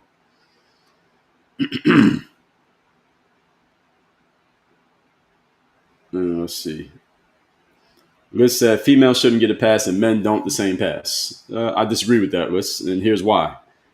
Is that when a female is passive aggressive, I can accept passive aggression from a woman because women and men are not the same. Men have physical capabilities to be direct aggressive that they can back up with physicality. Generally speaking, a woman does not have the same capability. So if a woman needs to let aggression out, she can do it in a passive way because that's safer for a woman to be passive aggressive, especially when she's talking to a man. Even though we're doing it over the internet, it's just a natural thing. It doesn't have to be in person. It doesn't mean a man's going to punch a woman in the face. It's just a natural thing that a woman's going to be passive aggressive to let her aggression out because that makes more sense for a woman because most women are not prepared for a fist fight against anybody. A man, not all men are prepared for fist fights, but men, naturally speaking, generally speaking, the law of the land and the rule of engagement between human beings is that if two men are having a conflict that we can't resolve with words, we can resolve it with our hands. That's generally been accepted. These days, a lot of men are pussies, and it doesn't happen that way. But the general rule still applies. That if a man has something to say, I want you to be direct about it. And I will call a man to the carpet to be direct and say what you really want to say. And I will accept the woman being passive aggressive and not saying what she really wants to say and merely implying what she wants to say, because a woman is a woman and a man is a man. So if you want to call those old school rules, I'll accept that. I operate by old school rules in some ways. One of them is I do not accept or respect passive aggression from a male. I will accept it from a woman. I don't enjoy it when a woman is passive aggressive, but I will accept it. There's two different things. Jen said, extremely neutral dialect. Thank you, Jen. So, Liz, you can't treat women and men the same, because if we did, then what's the point of there being women and men? It would just be one human. So they're different. Jerry Denton, thank you for the follow. Kiara Lynette, you said right. I don't know what you were agreeing with. Thank you. Pepper Jack said, that's the narrative we have been fed. Donald Trump is a racist. Well, everybody's been fed that. Some people have accepted it. Some people have rejected it. So everybody's been fed the narrative. That's been going on for 10 years. Donald Trump's a racist. Well, people got to explain to me exactly what makes him racist. Racism, again, depending on which definition you use. There are like 6 definitions of racism. The first definition says a belief that one race is superior to others just based on the fact that you're a certain race, certain skin tone. That is a way of thinking. That definition denotes a way of thinking. And you can't read another person's brain, so you can't accuse someone else of being racist unless they openly admit and say, hey, I'm racist. Donald Trump has come out and said, I'm not racist. So therefore, that ends the conversation based on the first definition of racism, which is a way of thinking. Again, you cannot assign a thought to another person. The only way you can prove what somebody else is thinking is if they confirm that they are thinking a certain thing. And if they don't confirm it, then you have nothing else to stand on. Racism is not something you can prove in court because, again, it's a way of thinking. You can't prove another person's thoughts. Now, if you go into the second, third, fourth, fifth definitions of the term racism, now you get things that are a little bit more tangible. And that's where you can start to insert the points about, well, this person's racist, they're racist, that's racist. And this is why when people use the word racism, especially with a hot button entity like Donald Trump, the conversation gets all twisted up because people are using the word racism, but we're referring to different definitions of the word racism because there's like 6 different definitions. That's the problem when a word is being interpreted in so many different ways that we can't even have a clear discussion because not everybody's on the same page in terms of what exactly are we saying here. So let me give you an example. We'll look at the definition of the word racism just so y'all get what I'm saying here. Merriam-Webster Dictionary, racism. First definition, you see it right here. I'm going to read it to you. A belief. So before I even read the rest of the definition, first definition of racism, the first definition of any word is the most commonly used definition. That's why it's the first one. And the first 2 words say a belief, meaning that is a way of thinking. You cannot tell someone what they're thinking. So if you accuse someone of being racist and they say, no, I'm not, the conversation is over. You can't keep saying, well, you are racist. Well, the definition is a belief. So unless you can read that person's mind, you cannot accuse someone of being racist. You can't do it. And you cannot assert someone is racist because, again, it's right here in the dictionary. And the dictionary tells us what words mean. If we can't agree on what a word means, we can't have conversation. And there'd be no civilized society if we can't agree on communication. So it's right here out of Merriam-Webster Dictionary. A belief that race is a fundamental determinant of human traits and capacities and that racial differences produce an inherent superiority of a particular race. Again, key term is a belief. That's the first definition. Now, they also say a behavior or attitudes that reflect and foster this belief. So that's when someone can say, well, your behavior says you believe white people are better than black people. But again, what if a person says, well, that's not why I'm doing what I'm doing. You think that's why I'm doing it, but that's not why I'm doing it. Again, it goes right back to a way of thinking. You cannot assert another person's thoughts. It's not possible. So that's the first definition. Now, the second definition of racism says the systemic oppression of a racial group to the social, economic, and political advantage of another. This is where the definitions start to get tricky. It starts right here in the second definition. Systemic oppression of a racial group to the advantage of another. So if one group feels like they're being oppressed and they think the other group is benefiting from that oppression, then they can claim racism. But what if one group is down here, another group is up here, and the group that's down here says, well, you're doing it because you're racist, and the group that's up here says, no, we're not doing anything because we're not racist. Again, how do you prove that? How do you prove it? Answer is you can't. All this becomes a big back and forth argument. And this is the reason why this word racism just people are using different definitions of the term. We don't even know if we're on the same page here. So they have a whole bunch of examples and things like that of people throwing things out. And y'all can do your own research on the term. Y'all probably have all heard enough and everybody has an opinion on the subject. But I just broke it down in a very logical way. At least I think I did. So Just Calm Down said, you just connected all the dots. I don't know what you're referring to here. Tracy Ghost, thank you for the follow. Carolyn Rudder, thank you for the share. Fred, thanks for the follow. MJ Old School, thanks for the follow. Lion Koya Simpson said, Trump is in fact following Project 2025. Project 2025 is happening. Such as what? Tell me 3 things happening out of Project 2025 that he is, quote unquote, following. I already said this like 5 times, Lion Koya. I don't know if you came in late. That just because something was in Project 2025 and it's happening does not mean Trump is following Project 2025. Perhaps, again, thinking critically, maybe he was going to do those things already. And Project 2025 just happened to say the same thing. Again, if somebody says to me, Dre, go to the gym tomorrow, and I go to the gym, does it mean I did it because they told me to, or is it because I was going to do it anyway? So it doesn't mean he's following Project 2025. That's a logical jump. Todd said, typical dictator behavior, they have difficulty dealing with reality. Well, that's what everybody says on both sides. So you're not really making a point here. Nkoya said he's on his way to being a dictator, literally happening in real time. Nkoya, this is very TDS-y. You got to come with something, but a little bit more meat on the bone. DJ Jones said maybe some people are upset because he said he never heard of, didn't know anything about Project 2025. And what are you saying? Maybe he didn't. Do I think he knew anything about it? Do I think he heard of it? But he probably had to have heard of it because everybody was talking about it. Now, he said it wasn't his plan and he had nothing to do with it. Those are things I heard him say out of his mouth. And that can be the case. That can still be true. As I just said for the 5th time, just because the things that are happening may correlate with some of the things in that plan does not mean the plan told him to do it. Maybe he was going to do it anyway. Do y'all understand how these think tanks work? Conservative and liberals both have think tanks. The Heritage Foundation is a think tank. What does that mean? It's a group of people who get together and they put their heads together, they put their ideas together, and they come up with a plan that says, if someone comes into power on our political side, We're going to present this plan to them and tell them, here are our suggestions for what you can do while you're in power. That's what think tanks do. They do it on both sides politically. The only thing different about Project 2025 is everybody made noise about it because of Donald Trump. There was a similar think tank giving plans to every president you've heard of in our lifetimes. They all get them. Only one that got any attention was Donald Trump, because people were trying to say anything they could to stop Donald Trump from becoming president. So they tried to use Project 2025 as a boogeyman, and it didn't work.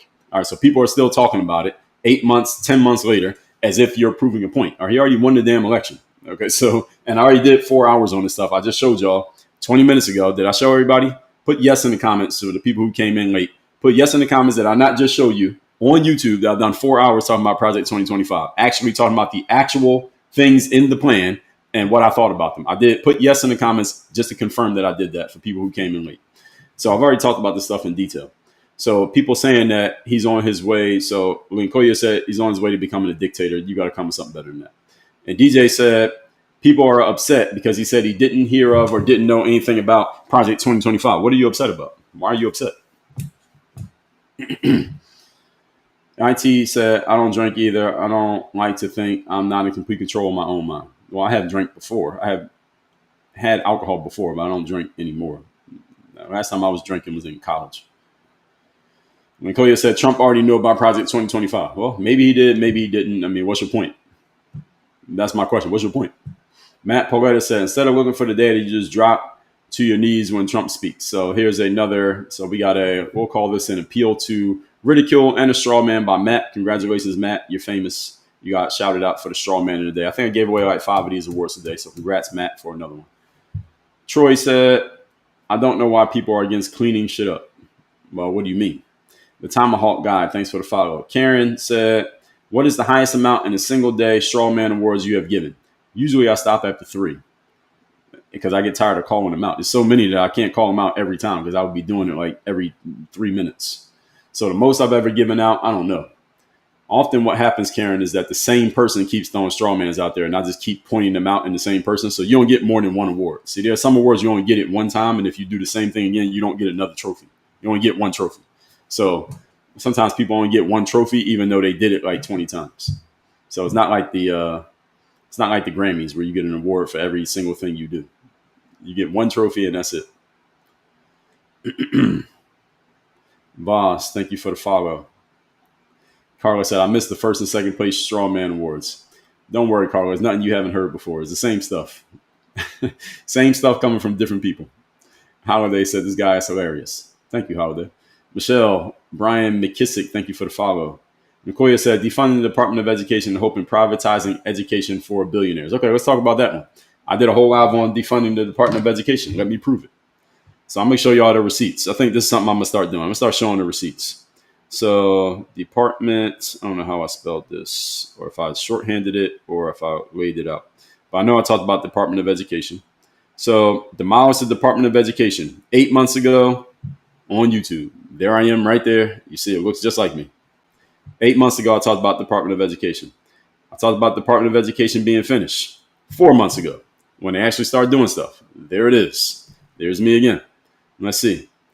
Department of Education. I did another one. I think I had to break this up because something happened with the video. So this is a 2.5 hour one on Department of Education.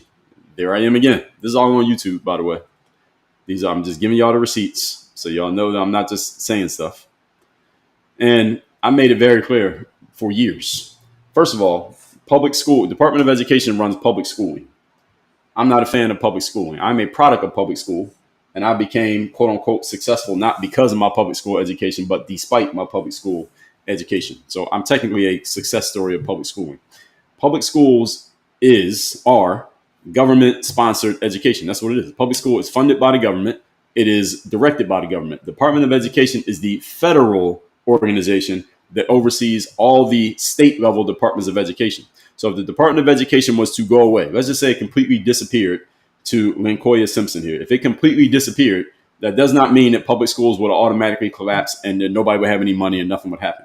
What would actually happen is that every state now would get to make its own rules as to how education goes instead of the rules being federal, i.e. the federal government tells every state what they have to do. Instead, each state can decide what they want to do on a state level.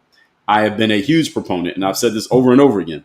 You are better off, every one of you as citizens, better off with things being controlled at the state level than the federal level, because at the federal level, there's one decision and it applies to everybody. At the state level, you get to choose the state that has the decisions and the rules that you like, which gives you 50 different options for how you want to live.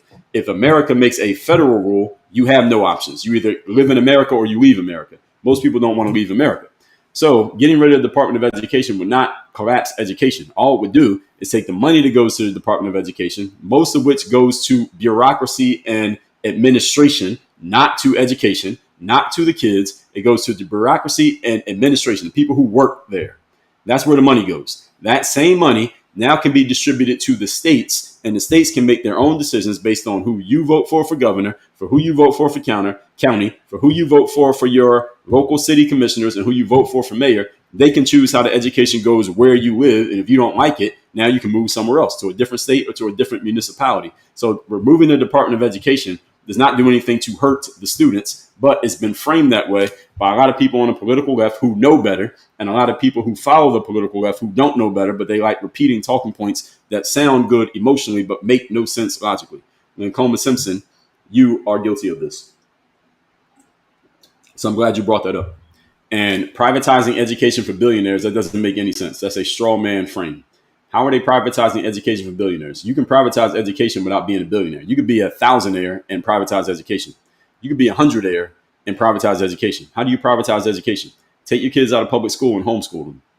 There, you just privatize education. How much money you got to have to do that? I didn't know you had to be a billionaire to give private education to your own kids. And not for nothing. If you're a parent, the education of your children is your responsibility, not that of the federal government. If you are dependent on the federal government to educate your kids, you are doing a disservice to your children as a parent.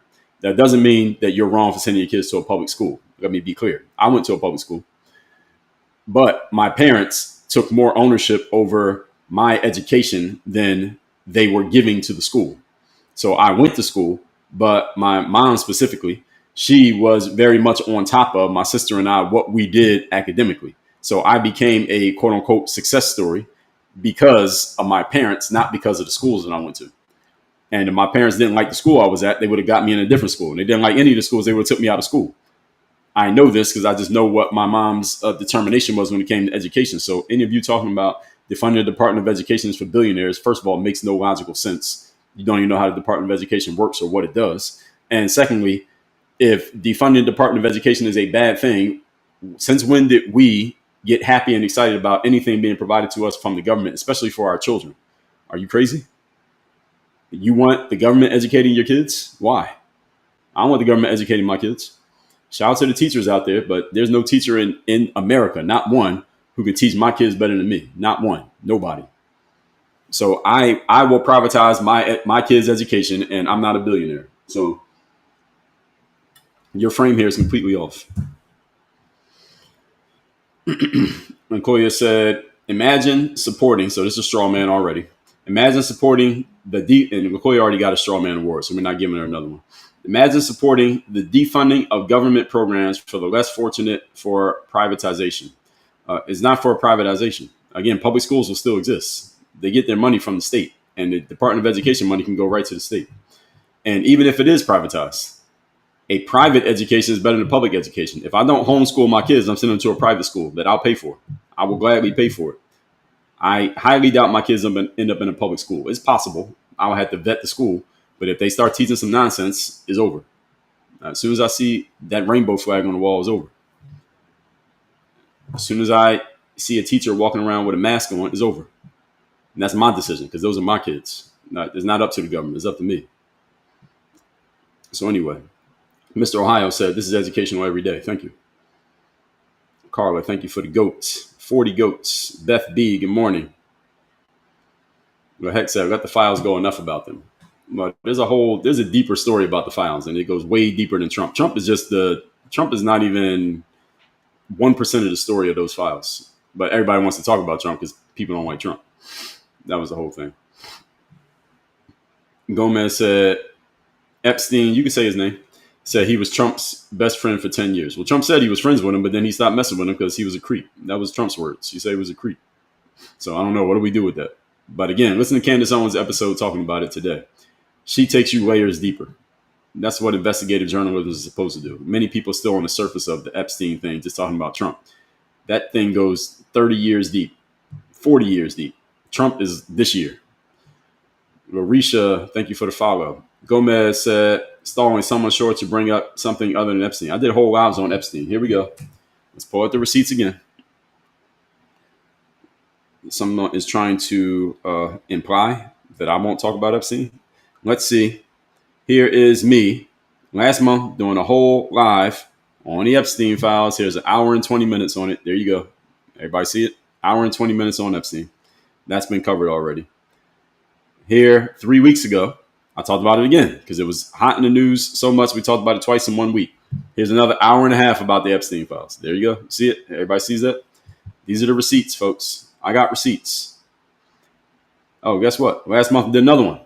Another Epstein files. Is there any evidence that there are files? Another hour and a half, just a month ago. I'm showing y'all the receipts. This is all public information on YouTube, by the way. So I stall on nothing, folks. I address anything. Anything you want to bring up, I'll address it, at least if it's related to the topic at hand. Let's just put it that way. Jen, thank you for the club chairs. Gen X Nurse. Brian said, I love when you hand out the Straw Man Award. I add a sound effect when someone qualifies for the award.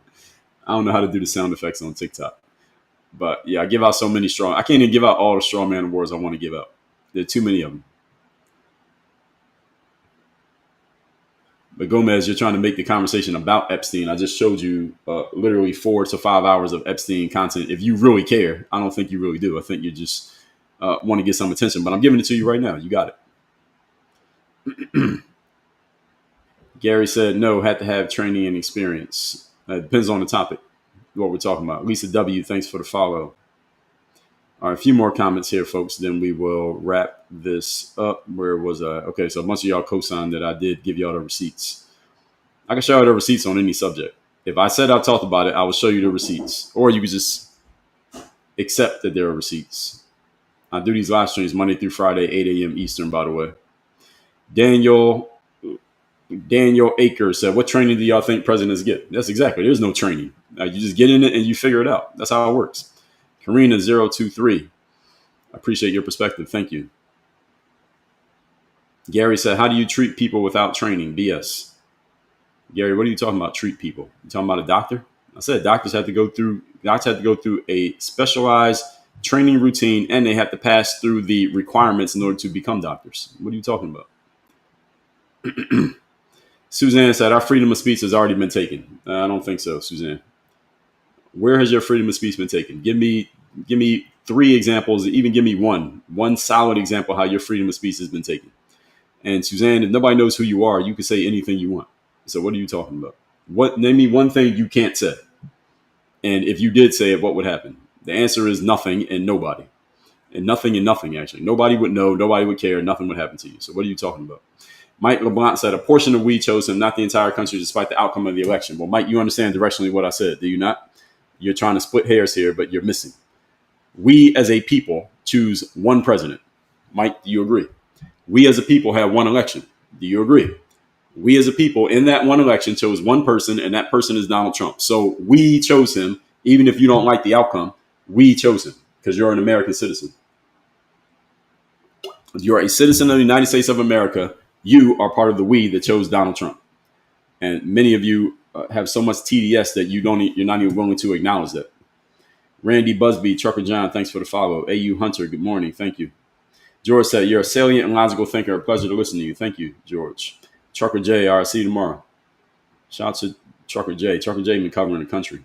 DeWanda Sneed Baller, thank you for the follow. Lisa, thank you for the share. Art Decor said, will you be my friend? Sure. George said, you're a logical, salient thinker. Thank you. George said, yeah, I got it. I saw you. Gen X Nurse said, even in healthcare, it's sad how data can be manipulated to fit any narrative. Yes, most people who have any life experience knows that this is what happens. Anyone acting like they don't understand this. This is what happens all the time. Suzanne said, when anyone's rights are taken away, they are taken from us all. Such as, Suzanne, I asked you for an example. Give me an example. What are you talking about?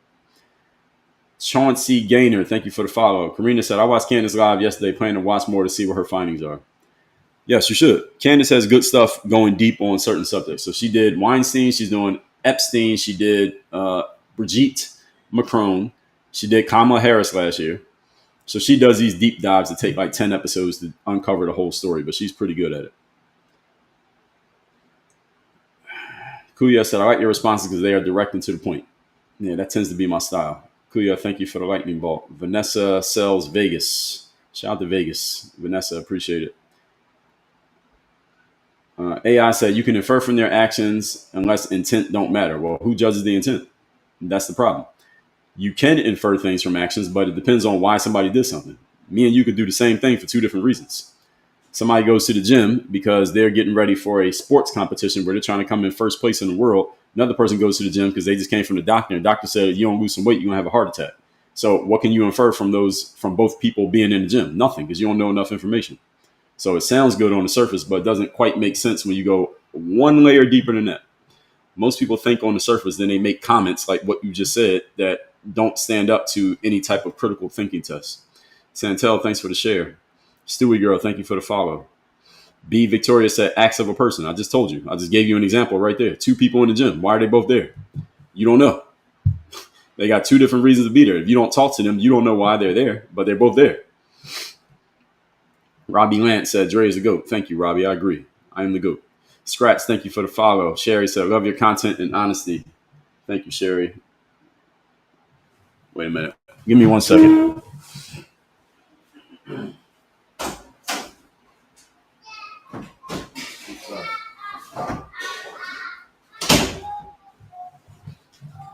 All right, I'm back.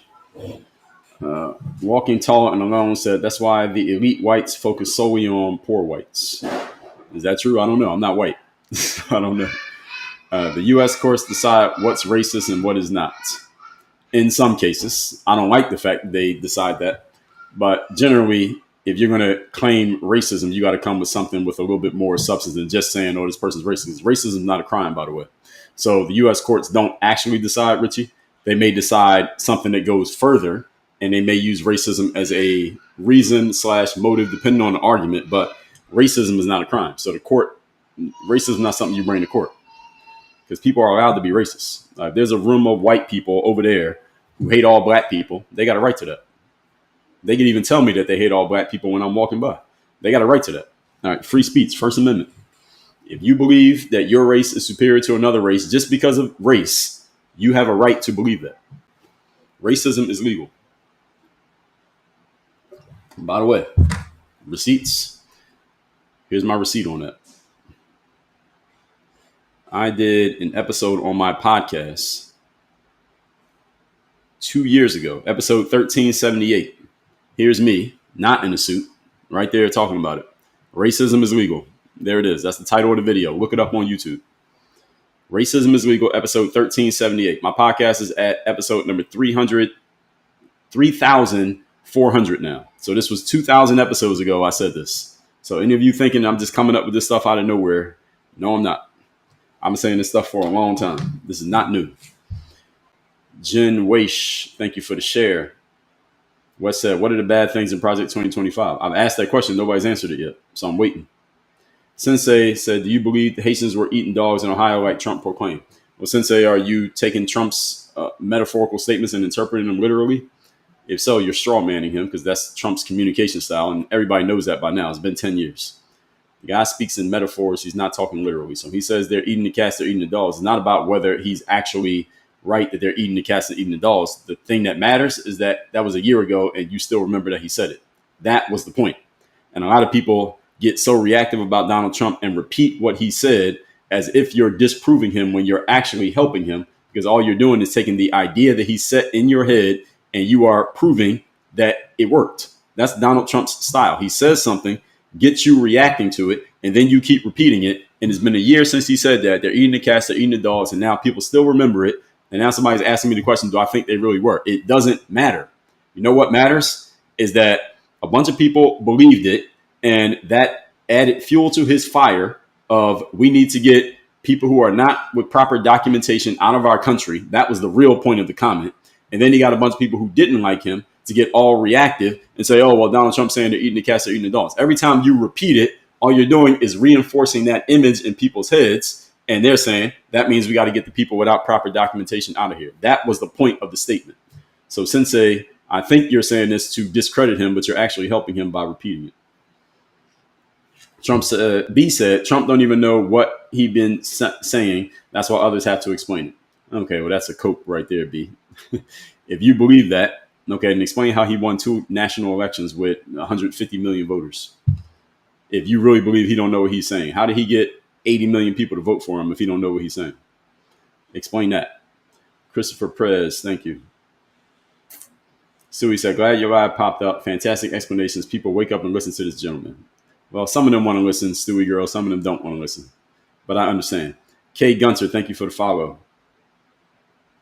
AI said, you only read straw man comments, though.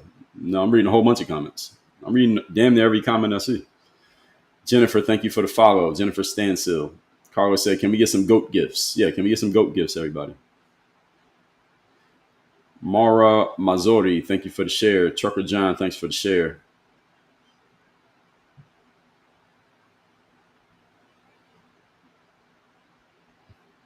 Touche said, only if you're in a state that has funding. Well, they all have different levels of funding depending on how much money they can collect in taxes. So touche, if your state doesn't have the type of funding that you think is adequate for your children to go to public school, then you know what you got to do. You got 2 options. 1, move to a different state. 2, educate your kids yourself. You do it. So you ain't got to worry about how much funding the state got. You do it. After all, they are your kids. I don't understand how some parents talk about the school system like the school is responsible for your kids. The school is not responsible for your kids. You are responsible. The school has just been delegated authority from 8 o'clock in the morning to 3 in the afternoon, however long school is, by you. And if you don't like what's happening from 8 in the morning to 3 in the afternoon with your kids, then you are responsible for doing something about it, not bitching about the school. I mean, how are you a parent and complaining about the school system? If you don't like it, take your kids out the school system. Simple as that. And you say, some people say, well, it's not that easy. Everybody can't afford it, et cetera, et cetera, et cetera. Well, hey, who told you to have kids? That's a problem you need to figure out. That's the way I look at it. I don't even see that as even worthy of a debate. Lisa said, we cut out the salaries over 100,000 people. What are you talking about? The educational system? If so, good. Good. Cut 100,000 more. Mara said, that's how public schools got top heavy. I'm just not a fan of public schools in general. There are some very good public schools. You move in the right town, there are good public schools. But I'm not a fan of the system in general because it's government mandated education. I'm not a fan. I want anything from the government. I want them to protect my rights if I need them to, i.e. if I call the cops or I go to court. And otherwise, stay the hell out my way. I don't want the government involved in my situation in any other way. Patriot Gen X, thank you for the share. Lisa said, billionaires don't send their children to public schools. Yeah, exactly. Soul-Journer said, parents must support in educating of our children. Not support. Parents are responsible, Soul-Journer. I'll take it 10 steps further than what you said. Parents are not there to support education of your children. You are responsible for the education of your children. The support comes from the schools. The responsibility is on you. Heck said, Department of Education, look at test scores. It's pretty dismal. Yeah, well, some kids get good test scores, but I mean, either way, it's still the parents' responsibility. D. Jones said, I'm not upset, just saying that this is some people's problem. I believe we had to take control of our own. Yes, everybody has to take control of their own. Chris said, you aren't as cool as you think you are. Well, Chris, you're right. I think I'm cooler than I think I am. I think I'm actually pretty humble about how cool I am. But Chris, I appreciate the compliment. Randy Busby said, they don't like Trump because he's proven that other presidents did not do their job to the fullest. Well, Randy, that's one way of looking at it. I think that might lead to some response from others who heard that. I think some will agree with you and some will strongly disagree. Miss Fitz, thank you for the share. And I'm going to answer a few more questions, then we'll wrap this up, folks. Where are we? Where were we? So Jen Wei, she said exactly what I said to you, Chris. Nah, I'm cooler. So thank you, Jen. Thank you for the support. Mr. Ohio J said, I watched that video. The Kobe Bryant thing that you recommend is a good watch. Yeah, it's very interesting. That's the kind of thing you got to watch like 3 times. I couldn't even catch everything the guy said. I know I missed a bunch. If I watch it again, I'll probably hear like 10 other things I didn't hear the first time. Stewie said, follow your TikTok now, YouTube, or watch YouTube later. Well, thank you, Stewie girl. I got a lot of videos on YouTube. I've been around on there for a long time. Marky said, is tomorrow going to be the Putin and Trump, the meeting? The meeting in Alaska is scheduled for tomorrow, yes, August the 15th. Depending on what comes out of that meeting, maybe we'll talk about that on Monday, if anything interesting, but we don't know. Fred said, that depends on the type of doctor, LOL. Yeah, you're right about that. Mindy Smith said, I have freedom of speech. Everybody has freedom of speech. Jen Wei said, Bitcoin, crypto, Trump's meme coin. Would love to hear your insight on what? What's the question? I need to know the question. Because that's a deep topic. You're talking cryptocurrencies. Generally, I like cryptocurrencies. It's not financial advice, by the way. I like cryptocurrencies. I would say put some money into it. I wouldn't put all your investment money into crypto because it's very volatile. It's not stabilized yet, but I wouldn't do nothing with it. That's what I would say. I will say this also, just as a personal thing, I consistently invest in Bitcoin.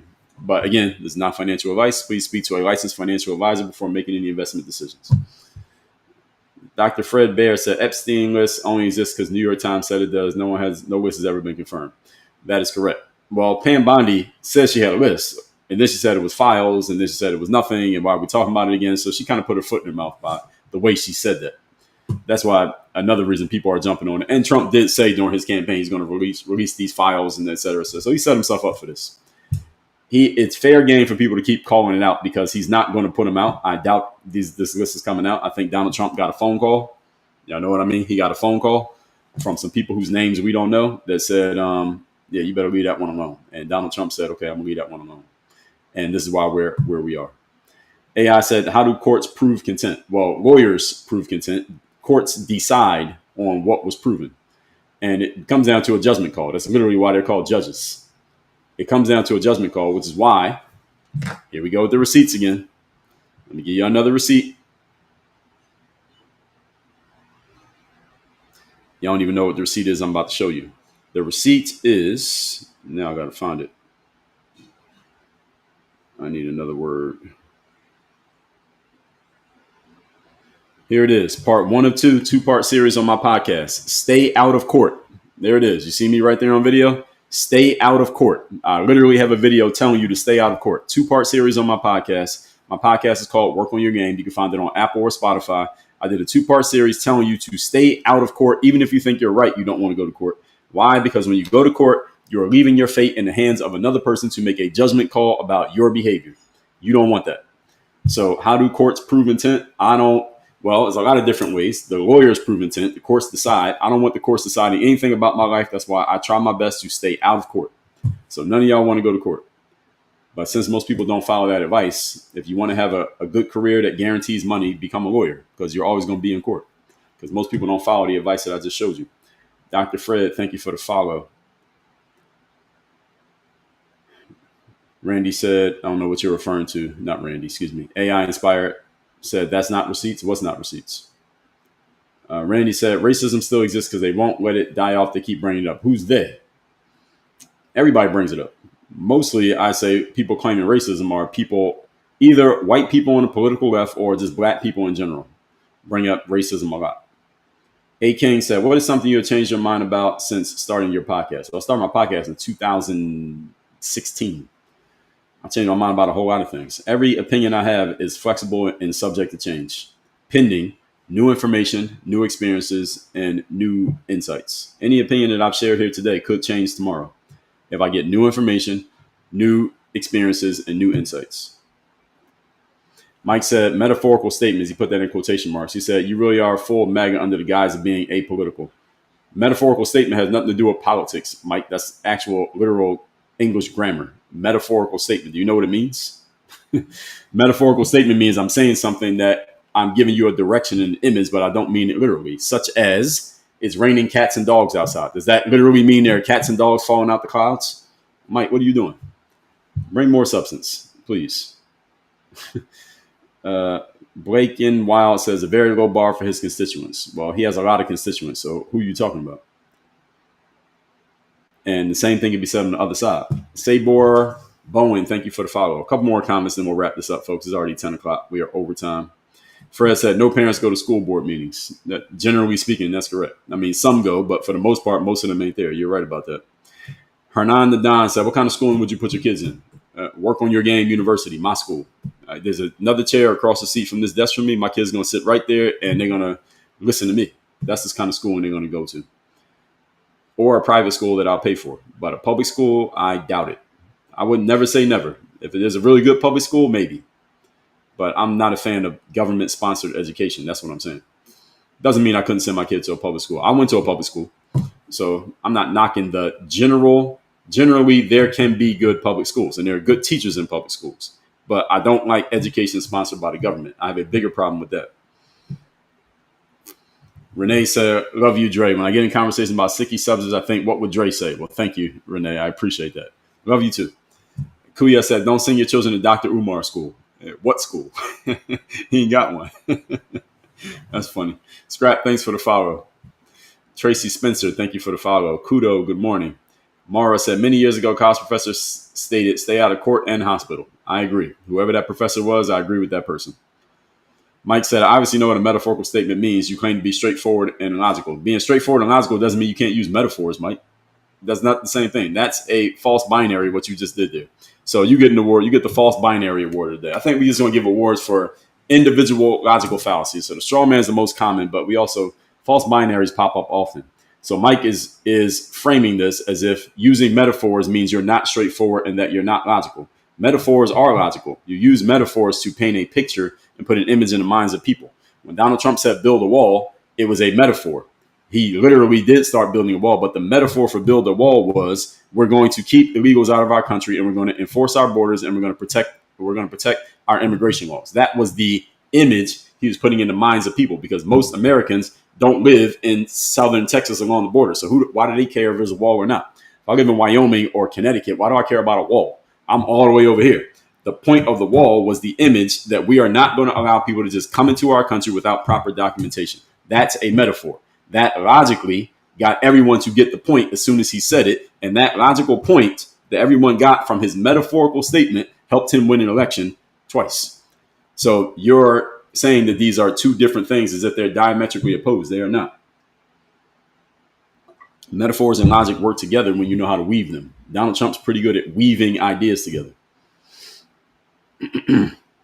Thank you, Marky Man. So everybody, this has been a good commentary section here today. This is where commentary is fun. So I appreciate you all with the comments, whether you agreed or disagreed.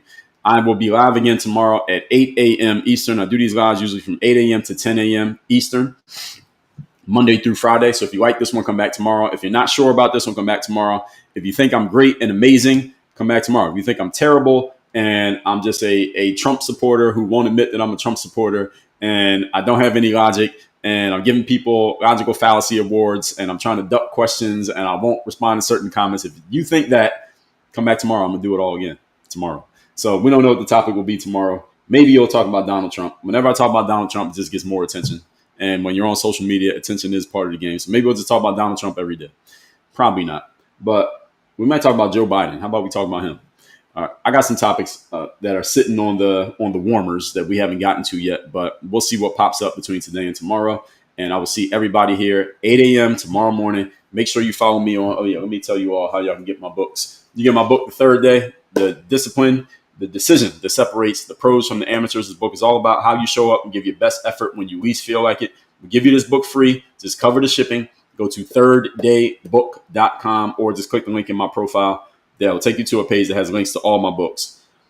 Excuse me, at least the ones we give away for free. Just cover the shipping. We give you this book. This is all about how you show up when you don't feel like showing up. It's called The Third Day. And this is my most popular book when it comes to working with professionals. Those of you who are in the sales world, we got a book called The Sales Discipline System.